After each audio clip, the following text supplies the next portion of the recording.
Welcome to our channel spotlight movies. আজকে আপনাদের জন্য নিয়ে এসেছি গভীর জলের মাছ ওয়েব সিরিজের এক্সপ্লেনেশন। এটি হইচই প্ল্যাটফর্মে রিলিজ করেছিল। তবে এক্সপ্লেনেশন শুরু করার আগে আপনাদেরকে জানিয়ে রাখি, আপনাদের মধ্যে বেশিরভাগ ভিউয়ার্সরাই আমাদের চ্যানেলের ভিডিও দেখেন, কিন্তু চ্যানেলটিকে এখনো সাবস্ক্রাইব করেননি। তাই যদি চ্যানেলটিকে এখনো আপনারা সাবস্ক্রাইব না করে থাকেন তাহলে অবশ্যই করে দেবেন। সো চলুন তাহলে শুরু করা যাক। আজ আমরা শুনবো চার বন্ধুর একটা গল্প, যাদের সবারই বিয়ে হয়ে গেছে ঠিকই, কিন্তু তবুও তারা তাদের বন্ধুত্বটাকে এখনো বজায় রেখেছে। তাই সারা মাসের সংসারের ব্যস্ততা থেকে একটু সময় বার করে হলেও তারা প্রতি মাসের লাস্ট সানডেটা একসাথে গল্প করে আর আড্ডা মেরে কাটায়। পুরো মাসের জমিয়ে রাখা গসিপগুলো তারা এই ফোর্থ সানডেতেই সব একে অপরের সাথে শেয়ার করে। কে কার সাথে অ্যাফেয়ারে জড়ালো, বা কার বর কাকে চিট করলো, কার বিয়েটা ভাঙলো, এইসব ডিসকাশনেই তাদের সময়টা কেটে যায়। বেসিক্যালি পরনিন্দা পরচর্চা করতেই তারা এক জায়গায় হয়। তাই রীতিমতো আজও তাদের দেখা করার কথা। এটা হলো মাসের শেষ রবিবার, তাই সময় মতো তিনজন বন্ধু একটি ক্যাফেতে পৌঁছে যায়, যেখানে তারা সব সময় মিট করে। কিন্তু চতুর্থ জনের আসতে একটু লেট হচ্ছিল বলে তারা তিনজনেই সেলফি তুলতে শুরু করে। ইতিমধ্যেই সেই চতুর্থ জনে এসে পৌঁছায়, কিন্তু তার মুখ চোখের হাবভাব দেখে তারা বুঝতে পারে যে কিছু একটা নিশ্চয়ই হয়েছে, না হলে মুখটা এরকম বাংলার পাঁচের মতো করে সে ঢুকতো না। এই চতুর্থ জনের নাম হলো চন্দ্রিমা, আর তার এই উদাসীনতার পিছনে কারণ হলো তার হাজবেন্ড তীর্থ। আসলে এর আগের দিন রাতে তাদের দুজনের অ্যানিভার্সারি ছিল এবং চন্দ্রিমা তাকে গিফট হিসেবে প্রেগন্যান্সির নিউজটা দেয়। কিন্তু খবরটা শুনে খুশি হওয়ার পরিবর্তে তীর্থ রেগে গিয়ে বাচ্চাটা অ্যাবর্ট করে নেয়ার কথা বলে, কারণ সে কখনোই এই বাচ্চাটা চায়নি। তীর্থকে দেখে মনে হলো না যে সে চন্দ্রিমাকে ভালোবাসে বা তার সাথে সংসার করতে চায়, কারণ চন্দ্রিমার প্রত্যেকটা কথাতেই তীর্থ একটা বিরক্তিকর ভাব প্রকাশ করছিল। আর এই খবরটা শোনার পর তো তীর্থর মাথা আরো গরম হয়ে যায় এবং সে চন্দ্রিমাকে ডিভোর্স দেওয়ার কথাও বলে দেয়। তখন চন্দ্রিমা বুঝতে পারে যে তীর্থ কোনো এক্সট্রা ম্যারিটাল অ্যাফেয়ারে জড়িয়ে পড়েছে, যার জন্য এখন সে চন্দ্রিমাকে ডিভোর্স দিতে চাইছে।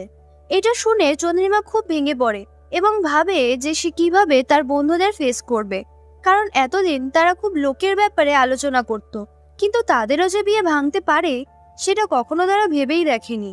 সবসময় অন্যদের সম্পর্ক নিয়ে চর্চা করা চন্দ্রিমা আজ নিজেই চর্চার বিষয় হয়ে উঠেছে। তার বন্ধুরাও ভাবতে পারেনি যে আজকে পিএনপিসিটা চন্দ্রিমাকে নিয়েই করতে হবে। যাই হোক, আফটার অল এরা সবাই তো বন্ধুই, তাই চন্দ্রিমা এদের পুরো ঘটনাটা খুলে বলে।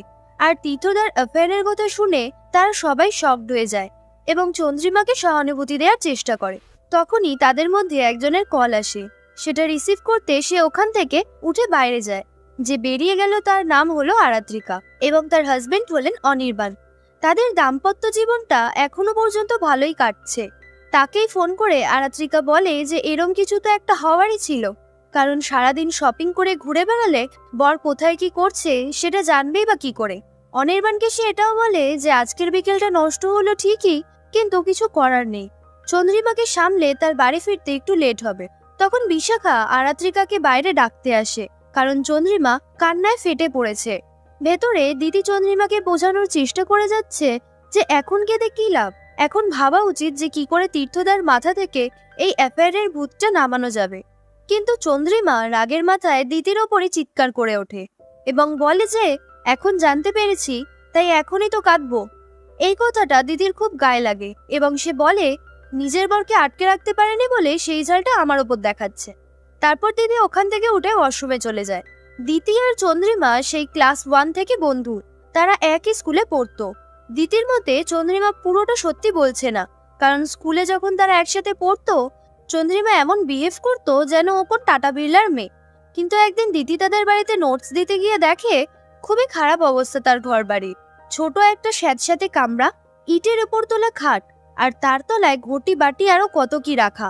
এখন বড়লোক বর পেয়ে তা এমন পিন্টে চটকেছে যে তীর্থ হয়তো ফতুর হয়ে গেছে, আর তাই এখন চন্দ্রিমার থেকে মুক্তি চায়। আর বাকি এক্সট্রা ম্যারিটাল গার্লফ্রেন্ড সবকিছুই হলো চন্দ্রিমার বানানো গল্প। দিতি, বিশাখা, আরাত্রিকা চন্দ্রিমার বন্ধু হওয়া সত্ত্বেও এরম সিচুয়েশনে যেখানে তাদের চন্দ্রিমাকে সাপোর্ট করা উচিত, উল্টে তারা চন্দ্রিমাকে এসব কিছুর জন্য ব্লেম করছে। তাদের মতে চন্দ্রিমা তার বরকে ধরে রাখতে পারেনি।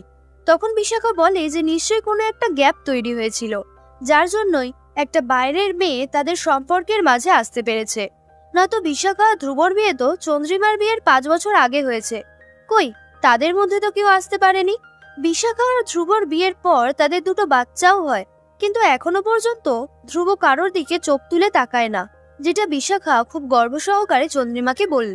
তখন চন্দ্রিমা বলে ধ্রুব হচ্ছে বেরসিক টাইপের মানুষ, সারাদিন শুধু হিসেব নিকেশ নিয়েই পড়ে থাকে, কোথায় ইনভেস্ট করা যায় বা কোথায় খরচা বেশি হয়ে যাচ্ছে, কোথা থেকে এক্সট্রা ইনকাম করা যায়, এইসব নিয়ে ব্যস্ত থাকে সে। এতে বিশাখার কোনো কেরামতি নেই, কিন্তু এই নেশাটা বিশাখার তাকে ধরিয়েছে, কারণ বর যত বেরসিক হবে তত এদিক ওদিক মন কম যাবে। আর বিশাখা চাইলেই ধ্রুবকে রসিক করে তুলতে পারত, কিন্তু সে করেনি।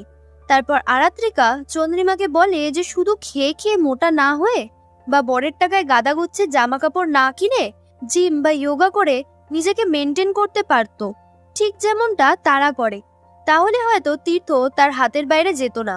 এই কথাটা শুনে চন্দ্রিমা হেসে ফেলে এবং ততক্ষণে দ্বিতীয় ওয়াশরুম থেকে চলে আসে।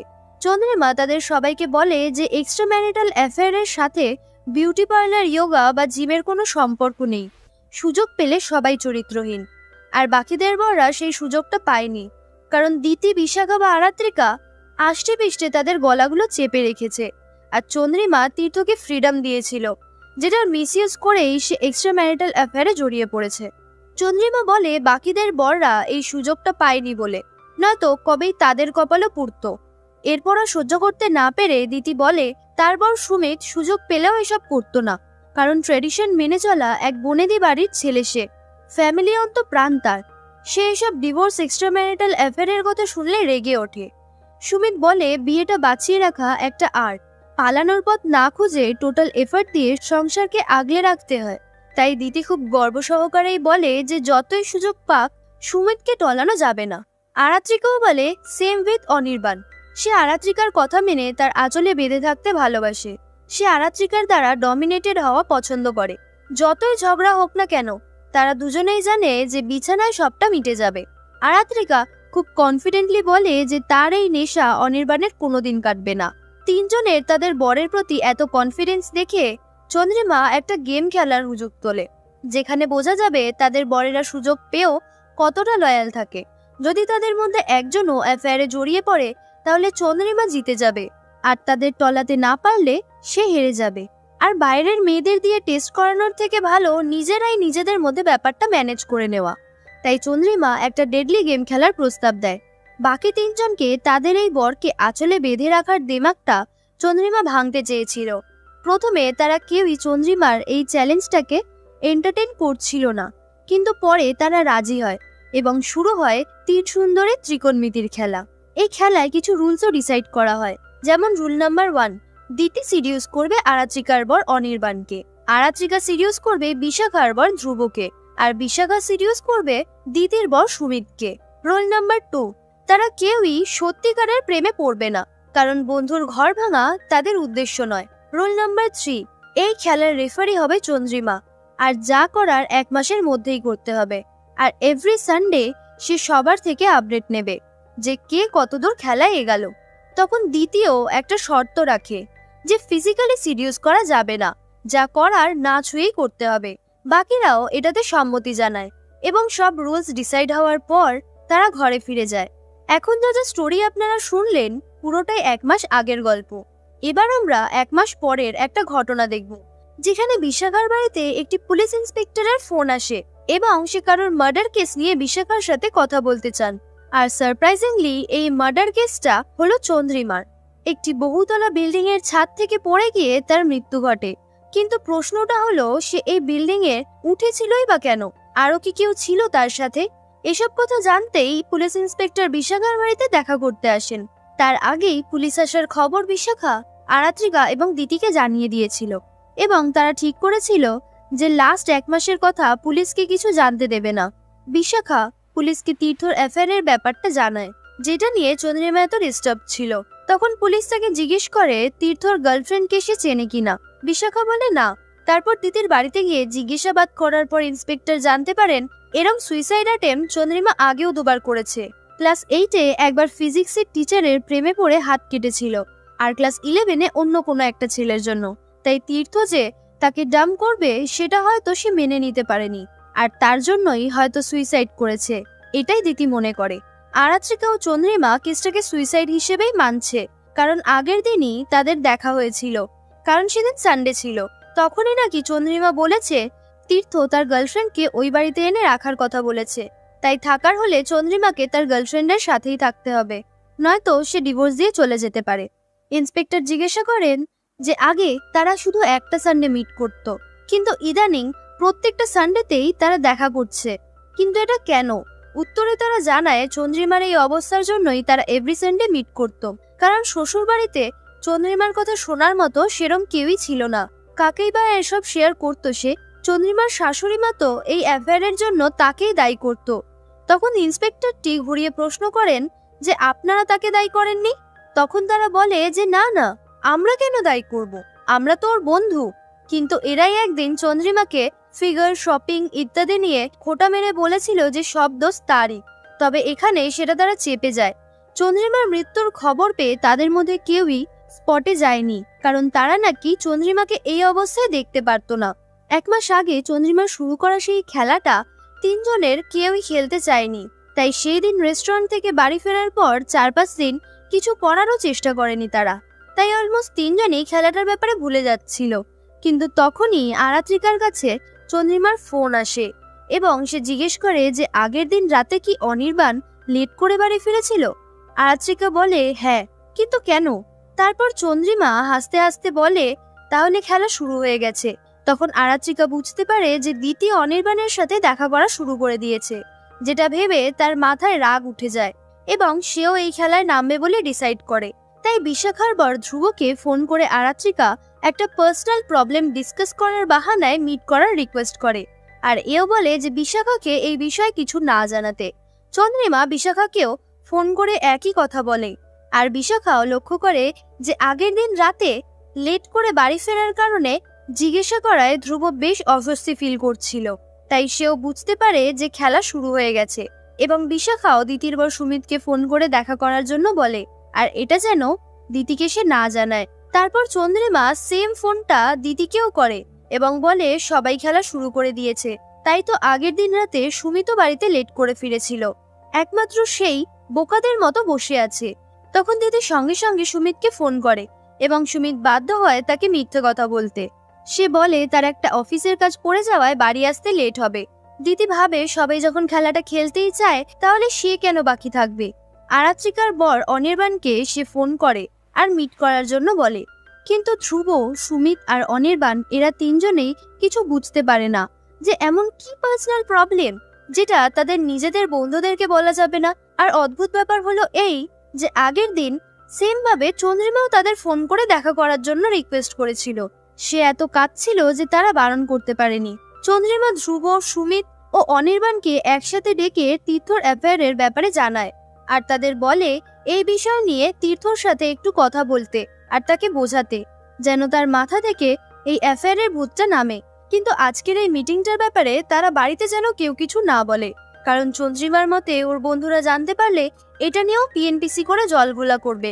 তাই বলার ইচ্ছে থাকলেও ধ্রুব, সুমিত ও অনির্বাণকে বাড়িতে মিথ্যে কথা বলতেই হয় যে অন্য কোনো কাজে তারা লেট হয়েছে। আসলে সেই দিন তারা 3 জনেই লেট করে বাড়ি ফিরেছিল, কিন্তু সেটা একমাত্র চন্দ্রিমার জন্য। তবে চন্দ্রিমা বিশাখা, আরাত্রিকা ও দিদিকে ফোন করে মিথ্যে বলে যে খেলা শুরু হয়ে গেছে, আর এই উস্কানিটা পেয়েই এই খেলাটা শুরু হয়ে যায়, সেই ডেডলি গেম। তারপর 3 জনেই রেডি হয়ে বেরিয়ে পড়ে তাদের ফার্স্ট ডেটের জন্য। বিশাখা সুমিতের সাথে একটা ক্যাফেতে দেখা করতে যায় এবং সেখানে গিয়ে সুমিতকে জালে ফাঁসানোর জন্য একটা মিথ্যে প্রবলেম সাজিয়ে গুছিয়ে বলে। বিশাখা জানায় তার বর ধ্রুব নাকি দিন দিন পাল্টে যাচ্ছে, সে নাকি তার গায়ে হাতও তোলে আর বাজে ভাষায় গালাগালিও করে। সে আর এই অত্যাচার সহ্য করতে পারছে না, তাই বাধ্য হয়ে সুমিতের সাথে আজ সেটা শেয়ার করতে এসেছে। সুমিত জিজ্ঞেস করে যে এই ব্যাপারে সে দিতিকে কিছু বলেনি কেন। বিশাখা বলে ওদের বলে কোনো লাভ নেই, কারণ ধ্রুব হ্যান্ডসাম, অঢেল টাকা 2 হাতে খরচা করে, মাঝে মাঝে দিদিদের বড় বড় ইভেন্টের টিকিট কেটে পাঠায়, তাই দিদিদের কাছে ধ্রুব হিরো। তখন এইসব শুনে সুমিত ধ্রুবর তুলনায় নিজেকে একটু লো ফিল করে। বিশাখা বলে সে এত ভালো মানুষ বলেই দিদি তার সামনে এক আর পিছনে আর এক।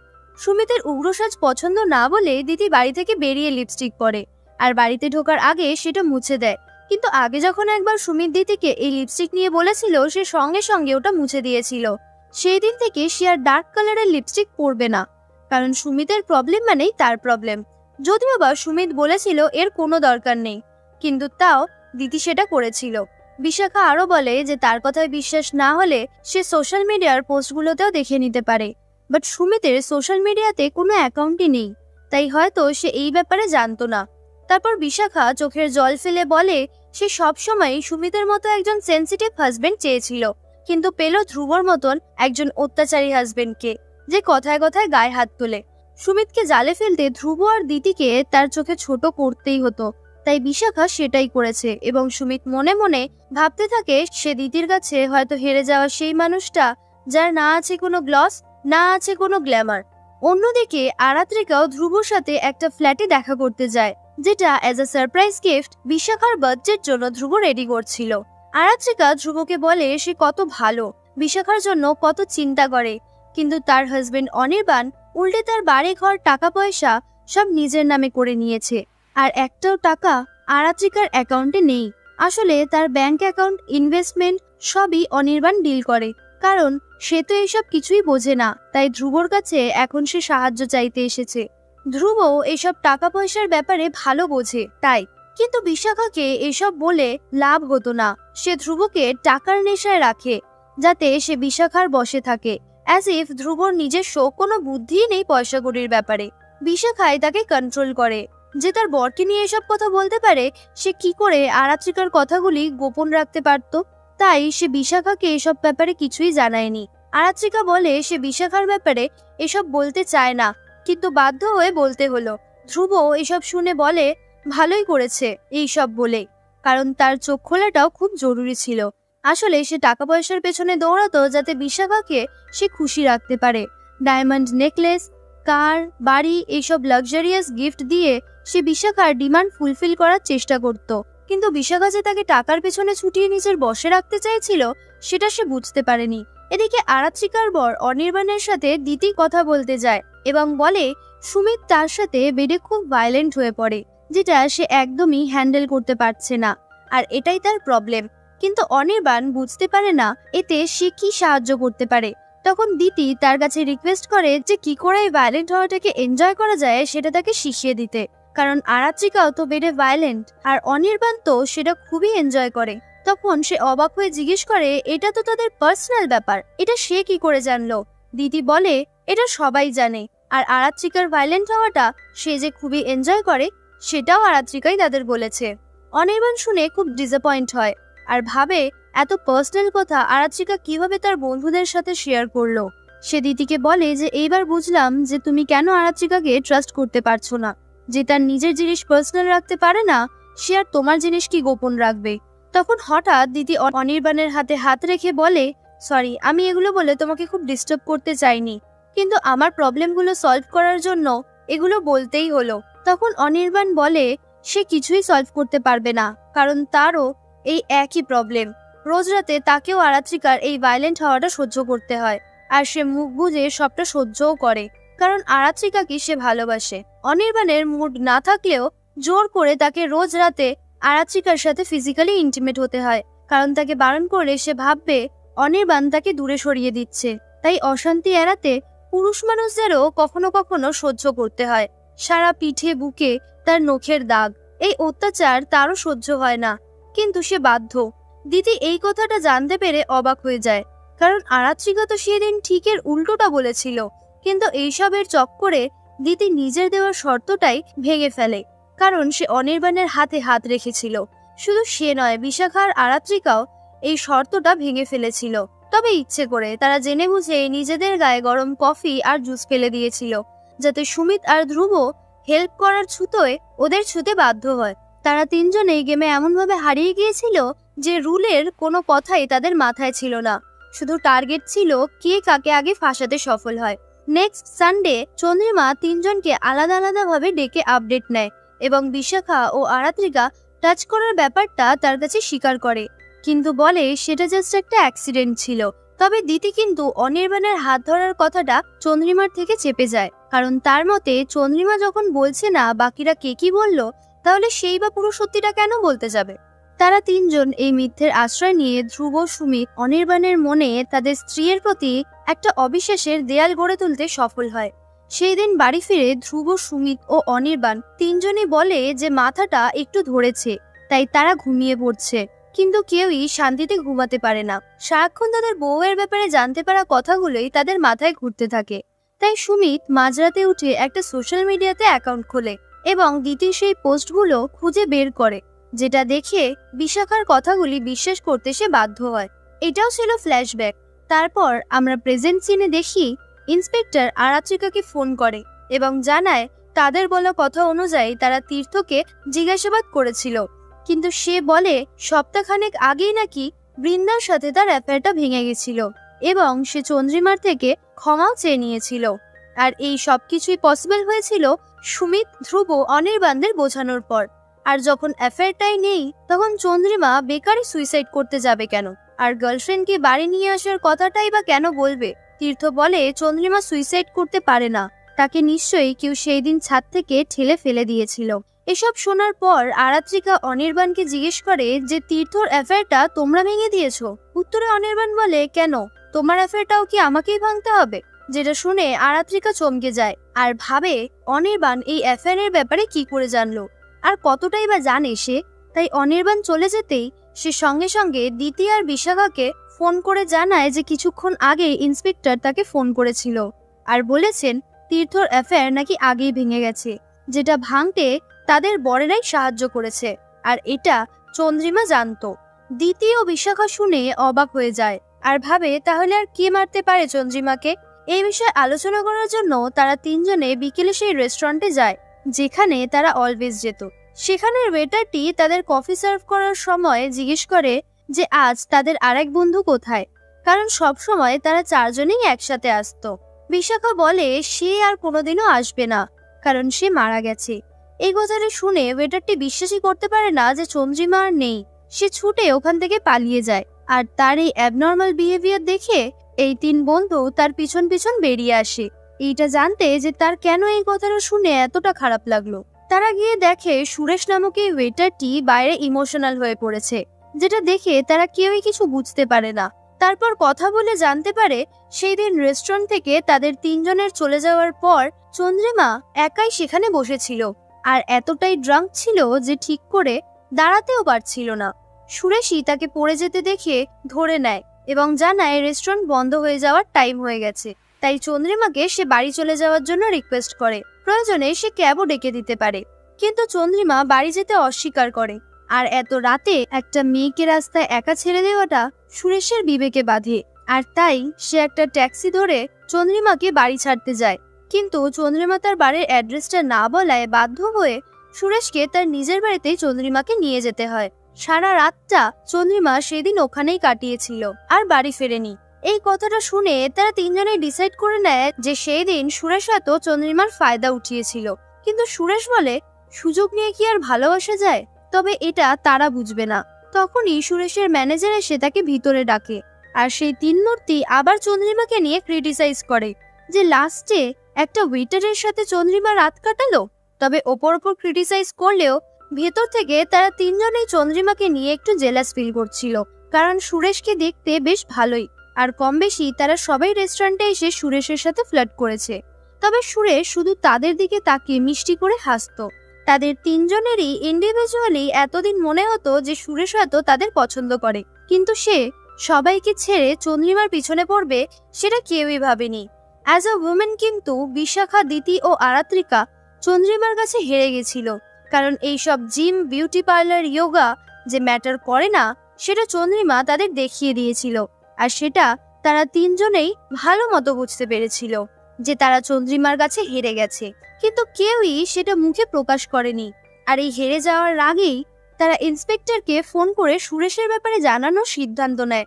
আরাত্রিকা তাকে ফোন করে বলে একজনের ওপর তাদের তিন বন্ধুরই সন্দেহ আছে, তাই দেখা করে সেই ব্যাপারে তারা আলোচনা করতে চায়। ফলে ইন্সপেক্টর তাদের তিনজনকে একসাথে বসিয়ে জিজ্ঞাসাবাদ করার উদ্দেশ্যে সন্ধ্যাবেলা তীর্থবাবুর বাড়িতে ডাকে।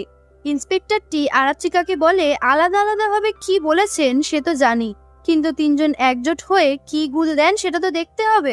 আরাত্রিকা বলে তারা কেউই আগে গুল মারেনি এবং চন্দ্রিমাই নাকি তাদের মিসলিড করেছিল, তাও আবার মিথ্যে বলে। ইন্সপেক্টরের এই সমস্ত টিটিয়া টিটিয়া কথা শুনে তারা বুঝতে পারে যে তার সামনে খুব সামলে কথা বলতে হবে। আর বিশাখা বাকিদের সাবধান করে বলে যে আমরা যা বলবো একসাথে বলবো আর একই কথা বলবো, তার সামনে নিজেদের ভিতরের ঝগড়াগুলো বের করে আনা যাবে না। ঠান্ডা মাথায় ইন্সপেক্টরটিকে সুরেশের পিছনে লেলিয়ে দিতে হবে। আপাতত এটাই তারা ডিসাইড করে, কিন্তু পরে বুঝতে পারে যে তারা নিজেদের পায়ে নিজেই কুড়ুল মেরেছে। কারণ সুরেশ যখন কফি সার্ভ করতে আসে তখন বিশাখা দিতি ও আরাত্রিকার সাথে সাথে চন্দ্রিমার ফাঁকা জায়গাটাতেও একটা কফি সার্ভ করে। প্রথমে তারা ভেবেছিল যে হয়তো সে ভুলবশত 4টে কফি এনে ফেলেছে, বাট না।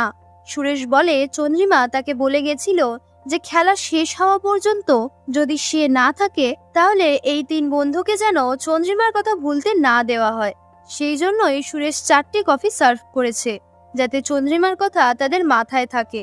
সুরেশের মুখে খেলার কথা শুনে তাদের পায়ের তলা থেকে মাটি সরে যায় এবং সুরেশকে তারা জিজ্ঞেস করে যে সে এই ব্যাপারে কতটা জানে। সুরেশ বলে সে সবটা জানে, এমনকি যে কথাগুলো তারা চন্দ্রিমাকে জানায়নি সেই কথাগুলোও সে জানে। সেদিন মদের নেশায় চন্দ্রিমাই সুরেশকে এই ডেডলি গেমটার ব্যাপারে জানিয়েছিল আর বলেছিল এরা মুখে এক আর ভিতরে আর এক। নিজের বন্ধুর ওপর কাদা ছেটাতে তাদের একটুও বাধে না, যেটা সুরেশ আজ ভালো মতোই বুঝতে পেরেছে। এরা আর যাই হোক বন্ধু হতে পারে না।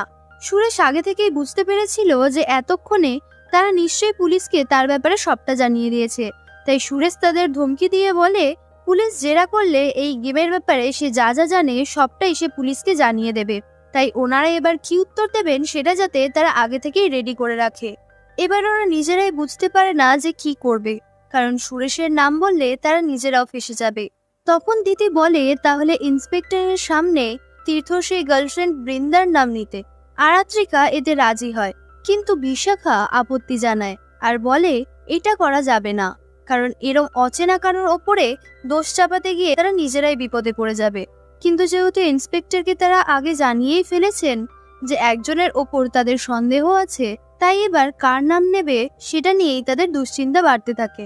তখন দিতি বলে তাহলে ইন্সপেক্টরের সামনে তীর্থ সেই গার্লফ্রেন্ড বৃন্দার নাম নিতে। আরাত্রিকা এতে রাজি হয়, কিন্তু বিশাখা আপত্তি জানায় আর বলে এটা করা যাবে না, কারণ এরম অচেনা কারোর ওপরে দোষ চাপাতে গিয়ে তারা নিজেরাই বিপদে পড়ে যাবে। কিন্তু যেহেতু ইন্সপেক্টরকে তারা আগে জানিয়েই ফেলেছেন যে একজনের ওপর তাদের সন্দেহ আছে, তাই এবার কার নাম নেবে সেটা নিয়েই তাদের দুশ্চিন্তা বাড়তে থাকে। তারপর আমরা দেখি বিশাখা ওখান থেকে ফেরার পথে ফুল নিয়ে চন্দ্রিমার বাড়ি দেখা করতে যায় এবং বেল বাজাতে চন্দ্রিমার হাজবেন্ড তীর্থ দরজাটা খোলে এবং এক আশ্চর্যজনক বিষয় ঘটে। কারণ তীর্থ বিশাখাকে দেখে বলে দাঁড়াও একটু ভালো করে দেখে নি তোমায়। I was dying to see you, dying for your touch। আমরা এটা শুনে খুব অবাক হলেও বিশাখা কিন্তু একটু আশ্চর্য হয় না, কারণ সে এটার অভ্যস্ত। আসলে গত 1 বছর ধরে বিশাখা ও তীর্থ একে অপরকে ডেট করছে। আর বৃন্দা বলে যে কোনো ক্যারেক্টার এক্সিস্ট করে না তেমনটা নয়। বৃন্দা হলো তীর্থর অফিস কালিগ এবং তীর্থর ওপর তার অনেক দিনের ক্রাশ। তাই বিশাখার সাথে সম্পর্কটাকে ঢাকতে তীর্থ প্রথমে বৃন্দার সাথে ভালোবাসার নাটক করে, তারপর তার সাথে ব্রেকআপেরও নাটক করে, যেন কখনো চন্দ্রিমার সাথে দেখা হলে তার যেন সন্দেহ না হয়। ইনডিরেক্টলি বৃন্দা বিশাখা ও তীর্থর সম্পর্কটাকে গোপন রাখতে হেল্প করছিল। তাই যখন রেস্টুরেন্টে দিতি বৃন্দাকে ফাঁসানোর কথা বলে তখন বিশাখা ঘাবড়ে গেছিল। ডিভোর্সের কথাটা তীর্থ বিশাখাকে না জানিয়েই চন্দ্রিমাকে বলে ফেলেছিল। তাই সে রেস্টুরেন্টে তীর্থর ডিভোর্স চাওয়ার ব্যাপারটা জানতে পেরে বিশাখা তীর্থর সাথে দেখা করতে এসেছিল। তীর্থ বলে সে চন্দ্রিমার থেকে মুক্তি চায়, কারণ রোজ রাতে যখন সেই হাতির মতো চেহারা নিয়ে পুরো বিছানাটা ধস্তায় তীর্থর গা গুলিয়ে ওঠে। সে আর চন্দ্রিমাকে সহ্য করতে পারছে না, তাই ডিভোর্সের কথাটা বলেই ফেলেছে। আর গার্লফ্রেন্ডকে বিয়ে করা ওটা তো জাস্ট অজুহাত মাত্র।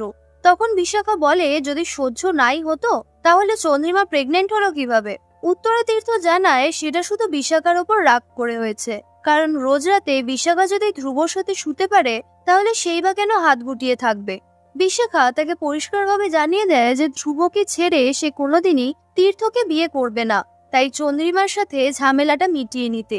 আর বিশাখার কথাতেই তীর্থ চন্দ্রিমাকে সরি বলেছিল, এরপর আবার সব ঠিক হয়ে যেত। কিন্তু হুট করে মাঝখান থেকে চন্দ্রিমার মার্ডার হয়ে গিয়ে সবকিছু কিরম যেন গুলিয়ে গেল। যাই হোক, এখন বিশাখা বাড়িতে প্রবেশ করে চন্দ্রিমার ফটোটার সামনে গিয়ে তার থেকে সরি চায়, কারণ এই কথাটা বলে সে চন্দ্রিমাকে হার্ট করতে চায়নি।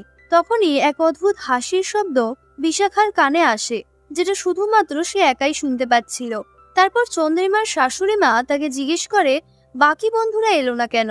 তারা তিনজনই তো চন্দ্রিমার একমাত্র বন্ধু ছিল। এটার পর চন্দ্রিমার সেই বিকট হাসির শব্দ আবার তার কানে ভেসে ওঠে, যেটা না সহ্য করতে পেরে বিশাখা হুট করে ওখান থেকে বেরিয়ে যায়। তারপর আমরা ফ্ল্যাশব্যাক স্টোরিতে দেখি সেদিন ফার্স্ট ডেটের পর তারা আরো একবার মিট করেছিল এবং সুমিত বিশাখাকে থ্যাঙ্কস জানিয়ে বলে প্রথমে তার কথাগুলো শুনে কোনো প্রমাণ ছাড়া দিতির ওপর সন্দেহ করতে মন চায়নি, কিন্তু পরে সোশ্যাল মিডিয়াতে সেই পোস্টগুলো দেখে তার কাছে পুরোটা ক্লিয়ার হয়ে যায়। তাই সে বিশাখার দিকে একটা বন্ধুত্বের হাত বাড়িয়ে দেয়। আর বিশাখাও মনে মনে বন্ধুত্বের পথটাই ঠিক করে রেখেছিল, কারণ ধ্রুব আর তীর্থ তার জন্য এনাফ। তাই নতুন করে সে সুমিতকে ফাঁসাতে চাইছিল না। তবে বন্ধুত্বের হাতটা যেহেতু সুমিত আগে বাড়িয়েছিল, তাই বিশাখার ফেমিনাইন ইগো হার্ট হয় যে সে কি এতটাই আনঅ্যাট্রাকটিভ আর আনসেক্সুয়াল যে সুমিত তাকে ফ্রেন্ডজন করতে চাইলো। তাই বিশাখা ইগোতে এসে এবার সুমিতকে প্রেমের জালে ফেলার চেষ্টা করে। তার জন্য যা যা অভিনয় করতে হয় বিশাখা সবটাই করে, কিন্তু চোখের জল ফেলেও সে সুমিতকে প্রেমের জালে ফাঁসাতে পারল না। ওইদিকে আরাত্রিকার সাথেও সেম ঘটে।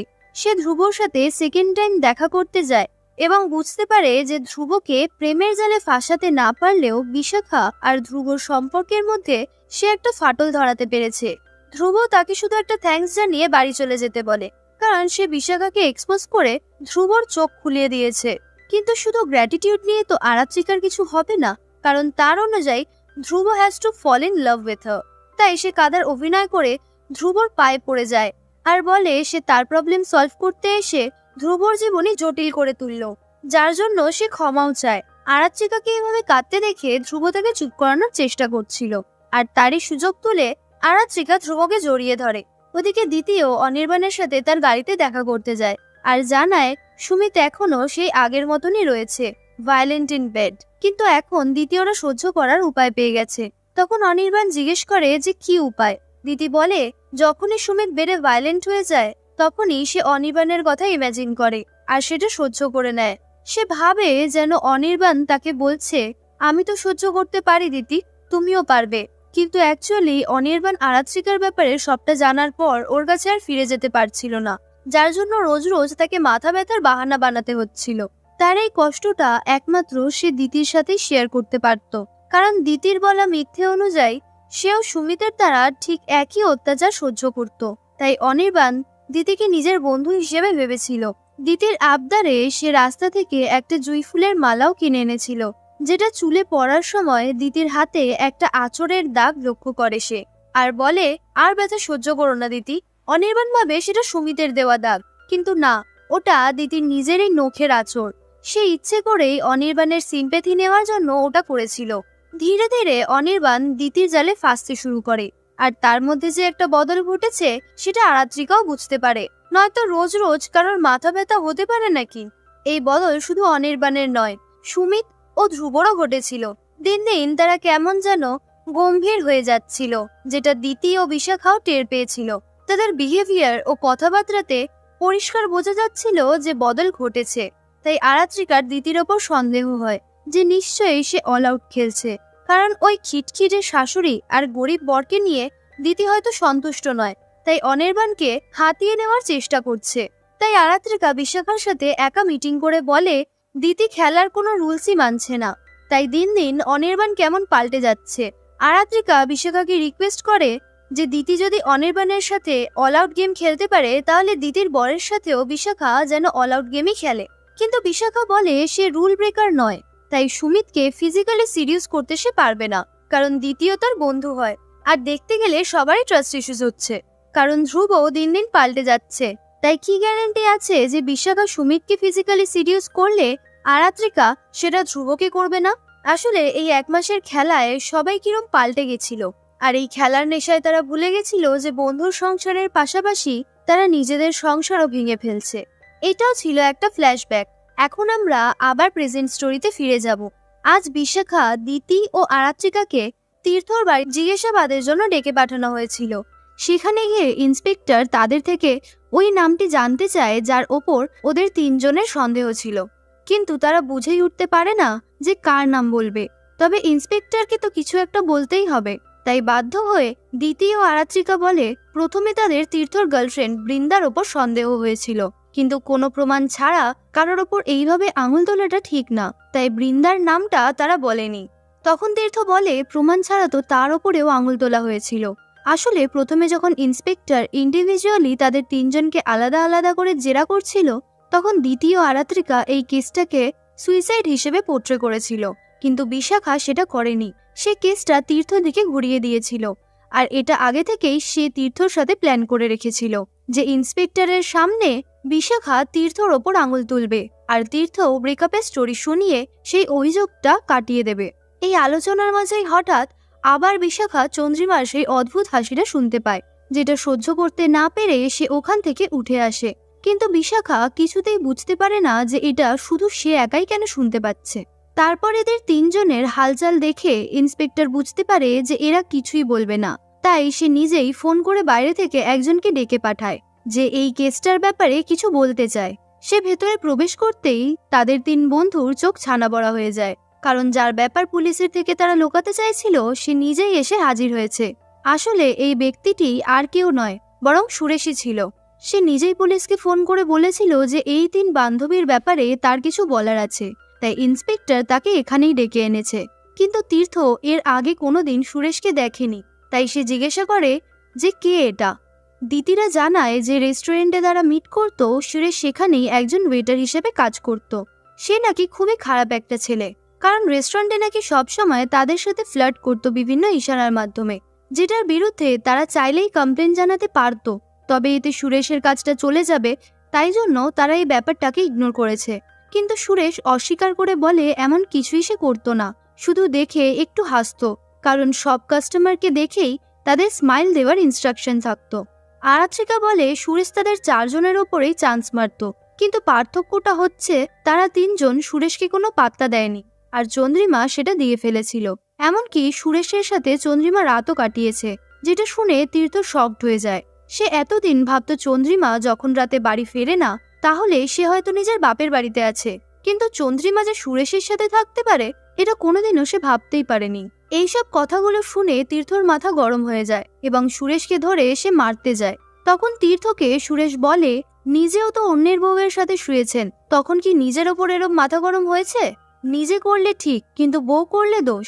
তার এই কথাটা শুনে আরাত্রিকা বলে যে সম্পূর্ণ মিথ্যে বলছে, কারণ তীর্থর গার্লফ্রেন্ড বৃন্দা সিঙ্গেল ছিল, যেটা পুলিশও জানে। কিন্তু বিশাখা বুঝতে পারে যে সুরেশ তার কথাই বলছে, তাই সে ঘাবড়ে গিয়ে পুরো কেসটা সুরেশের দিকে ঘোরানোর চেষ্টা করে। তারা বলে চন্দ্রিমাকে ডিপ্রেসড অবস্থায় দেখে টাকার লোভে সুরেশ তাকে প্রেমের জালে ফাঁসিয়েছিল, কিন্তু তীর্থর সাথে আবার চন্দ্রিমার সব ঠিক হয়ে যাওয়ায় চন্দ্রিমা তাকে ছেড়ে দেয়, তাই বদলা নেওয়ার জন্যই হয়তো চন্দ্রিমাকে সে মেরে দিয়েছে। তখন তীর্থ বলে তারও সুরেশকেই সন্দেহ হচ্ছে, কারণ সেই দিন রাতেও চন্দ্রিমা বাড়ি ফেরেনি, নিশ্চয়ই সুরেশের বাড়িতেই ছিল। ইন্সপেক্টরেরও মনে হয় যে এটা হতে পারে, তাই সুরেশকে সে থানায় নিয়ে গিয়ে জেরা করার সিদ্ধান্ত নেয়। আর সুরেশও বলে যে তার যা বলার সে থানাতেই বলবে, কারণ এখানে সবার সামনে বলাটা সেফ হবে না। এবার তিনজনের টেনশন হয় যে সুরেশ পুলিশকে ওই গেমটার ব্যাপারে সব জানিয়ে দেবে, তাই তারা উঠে পড়ে লাগে সুরেশকে মিথ্যেবাদী প্রমাণ করার জন্য। আরাত্রিকা ইন্সপেক্টরকে বলে ওকে থানায় নিয়ে গিয়ে কোনো লাভ হবে না, কারণ বিশ্বাস করার মতো কিছুই ওর থেকে পাওয়া যাবে না, তাই পুলিশ স্টেশনে না নিয়ে গিয়ে ওকে ঘাড় ধাক্কা দিয়ে এখান থেকে বের করে দিতে। কিন্তু এত চেষ্টার পরেও তারা ইন্সপেক্টরের সন্দেহ বদলাতে পারেনি। সে সুরেশকে গিয়ে গাড়িতে বসতে বলে, আর ততক্ষণে বিশাখাদের কিছু প্রশ্ন করে নেন তিনি। ইন্সপেক্টরটি জিজ্ঞেস করেন যে মার্ডারের দিন রাত্রির বেলায় তারা কোথায় ছিল। তখন তিনজনেই বলে তারা নিজেদের বাড়িতে ঘুমাচ্ছিল, কিন্তু সুমিত, অনির্বাণ আর ধ্রুব সেদিন রাতে বাড়ি ছিল না। সুমিত সেদিন দিদিকে ফোন করে জানিয়েছিল যে সে দিদির বাড়ি যাচ্ছে, তাই রাতে সে বাড়ি ফিরবে না। আর অনির্বাণও আরাত্রিকাকে ফোন করে জানিয়ে দিয়েছিল সে বন্ধুদের সাথে একটা গেট টুগেদারে যাচ্ছে, তাই সেও বাড়ি ফিরবে না। এবং ধ্রুব বিশাখাকে বলেছিল যে সে আজ পোকার নাইটে যাবে, তাই সেও বাড়ি আসতে পারবে না। কিন্তু চন্দ্রিমার মৃত্যুর দিন মানে গত রবিবার রাতে তাদের তিনজনেরই এইভাবে বাড়িতে না থাকার বিষয়টা ইন্সপেক্টরের বেশ সন্দেহজনক লাগে। তার মনে প্রশ্ন জাগে যে পার্টিকুলারলি সেই ডেটেই তাদের হাজবেন্ডরা কেউই বাড়িতে ছিল না কেন, বাড়ির বাইরে তারা কি করছিলেন।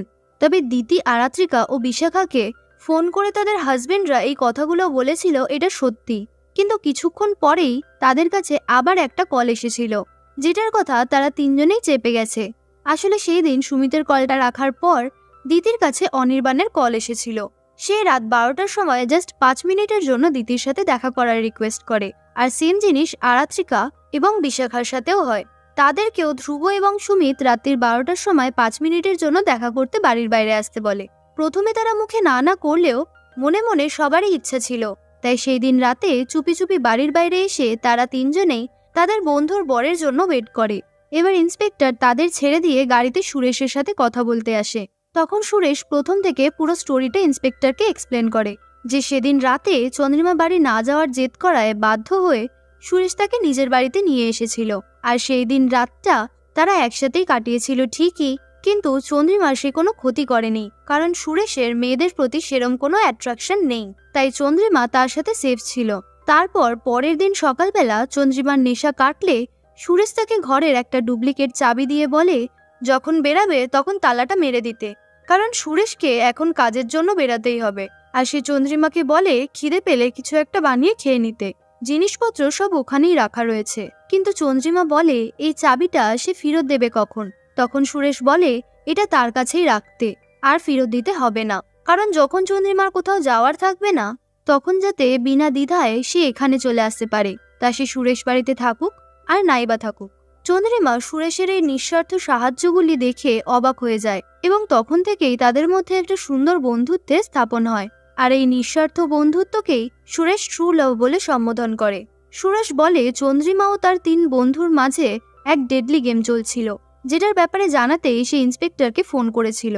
তারপর সেই গেমটার ব্যাপারে সুরেশ সমস্ত কিছু ইন্সপেক্টরকে জানিয়ে দেয়। আর ওইদিকে দিদিরাও বাড়ি ফেরার সময় বুঝতে পারে যে সুরেশ তাদের গেমের ব্যাপারে পুলিশকে সব জানিয়ে দেবে এবং পুলিশও সেটা তাদের হাজবেন্ডদের ইনফর্ম করবে, এবং তাদের হাজবেন্ডরা যদি তাদের এই অ্যাফেয়ারের ব্যাপারে জানতে পারে তাহলে এক মুহূর্তের মধ্যেই সবকিছু শেষ হয়ে যাবে।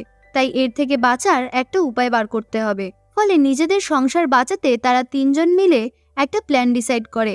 তারপর বাড়ি ফিরে দেখে তাদের বরেরা খুব টেনশনে আছে, কারণ ইন্সপেক্টর তাদের ফোন করে বলেছেন যে তিনি কাল তাদের জেরা করতে আসবেন।